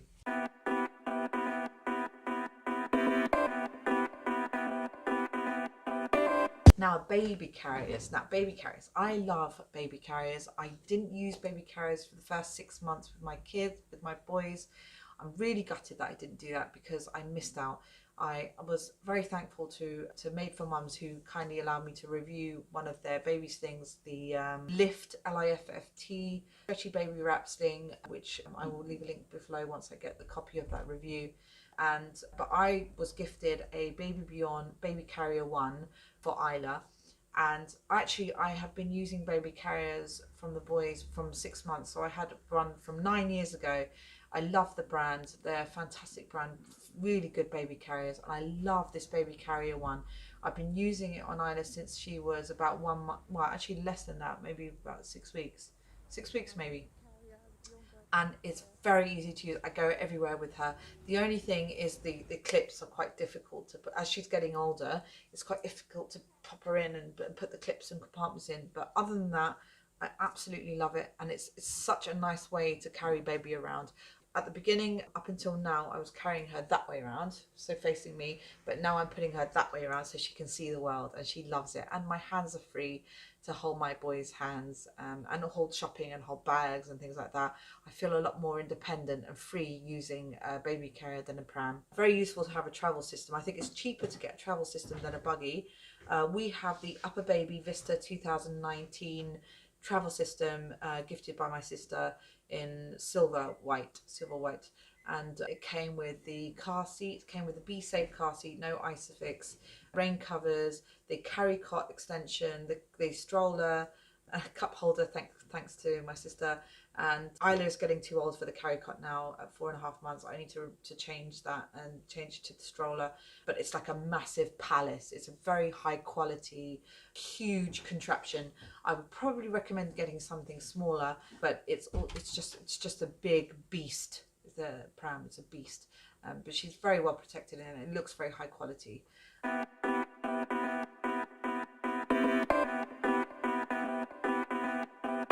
Right, you need to think about your finances before you have a baby. Listen, it might seem like you're not spending that much money at the beginning. Well, you're not really. I mean, you're buying nappies and wipes, but everything adds up. And think about all the equipment that you have to buy as well. That all costs money. You know, I've written an article on how to plan for your baby budget, and I'll pop that in the link below as well. That tells you a little bit more information. Prepare for a relationship with your partner.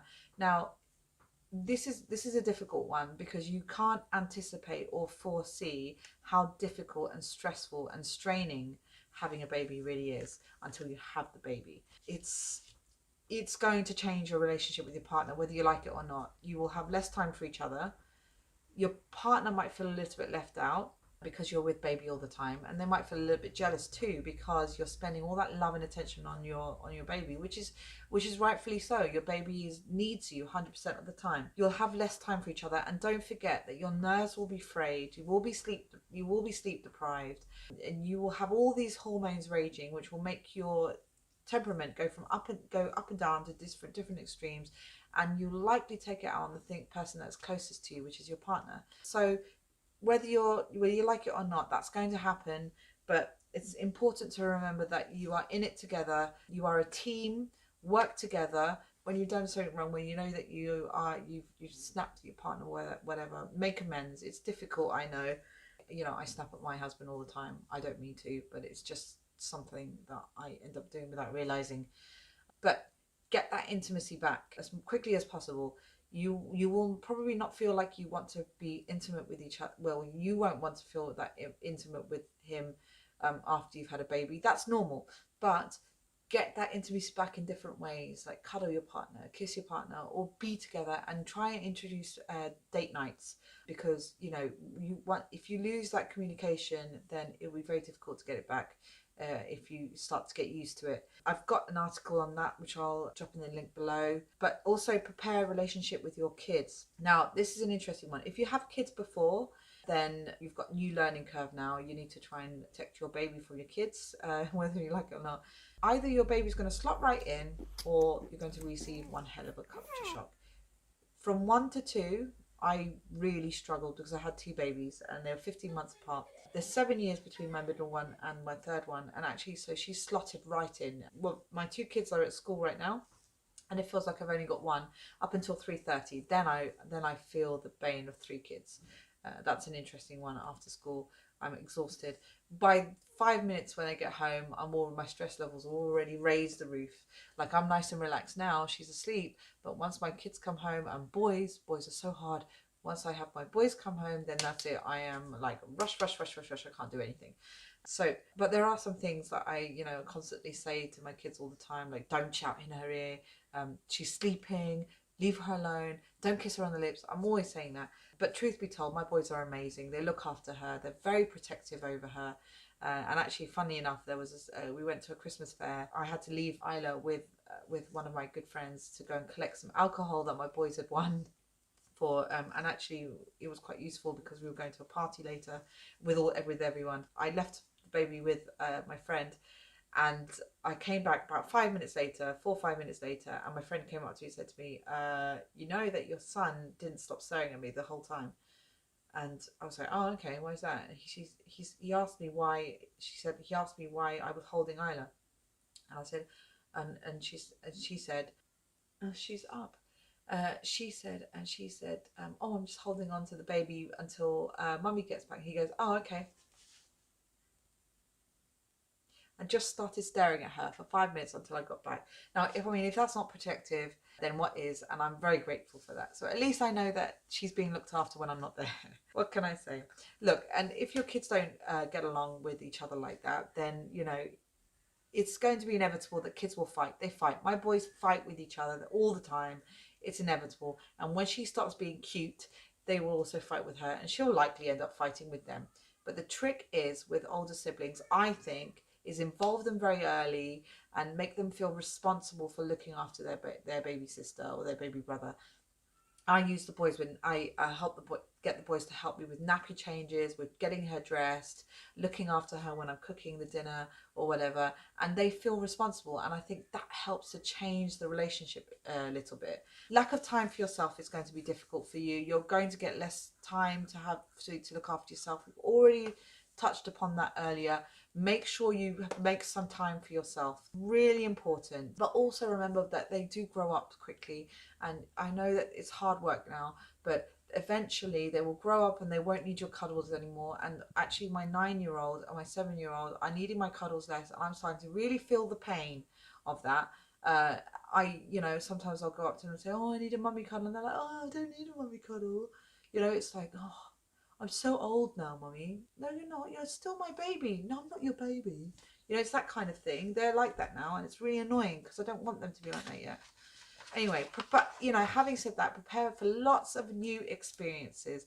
Lots and lots of new experiences. I feel like an inner child. I went to Mangi Music for the first time ever with my baby last week, and I loved it so much. It's all about shaking rattles and listening to the music and singing along to the songs and jumping up and down with baby. Your inner child comes out. And then I love the time when you get to go to soft play and you can crash into mats and I'd be really silly and go to all these play groups and play with your baby, and I love it. Experiences are great. And in fact, when I first went to go see Santa with my first, long time ago when he was 1 year old, 8 years ago, it reminded me of the time that I'd forgotten all about when I went to go see Santa when I was a child. So your inner child will come out, enjoy it, roll with the punches and act like a child, because that's the only time you're going to be able to do it. And also take lots and lots of pictures and videos, loads and loads and loads. I used to take lots of pictures, and now I take loads of videos, because a picture is worth 1,000 words, but a video is worth 1,000,000. So capture their memories forever, because you can take, when they're like in university or they're working, you can look back at them and remember what kind of parent you were and what kind of kids you had. It's a magical time. Don't lose that time. And you know what? Prepare for the most amazing time of your life. I will never forget each one of my babies when they first smiled at me, when they first cuddled at me, and somehow they seem to make you forget your problems. I'm stressed all the time with work and money and finances and house. No, we're looking for a house at the moment. It's so stressful. But as soon as she smiles at me and as soon as my boys cuddle me, it seems like all of that is so, irrelevant. It's so irrelevant. I don't care. When they're giving me a cuddle and they tell me that they love me, that's when I realise this is what I'm doing it all for. It is the best present in the world. It's the hardest job in the world, but it's the most rewarding job in the world. And you will love it. You will love it. Even though you're sleep deprived, even though you're screaming at the top of your lungs, when they go to bed and they give you that cuddle and they tell you they love you, all is forgotten. Anyway, I need to go pick up my baby. Well done for sticking all the way through in this. I know it's going to be a nightmare, but you have really done well. I hope this guide was useful. I really, really do hope this guide was useful. If I've forgotten anything, please comment in the box below. Let me know what I've missed. I will plan to try updates as soon as I can. Oh no, I've got to go. Well done. Congratulations. I hope the first year goes well for you, and let me know what it feels like. Subscribe if you like this video. I need to go get my baby. Subscribe if you like this video. Give it a thumbs up if you liked it. If have any comments or any tips or any questions, just pop it in the comments below. I'll try and get back to you as soon as possible. Hit the notification bell so you don't miss out on any more videos. Take care. Good luck. I'm thinking of you.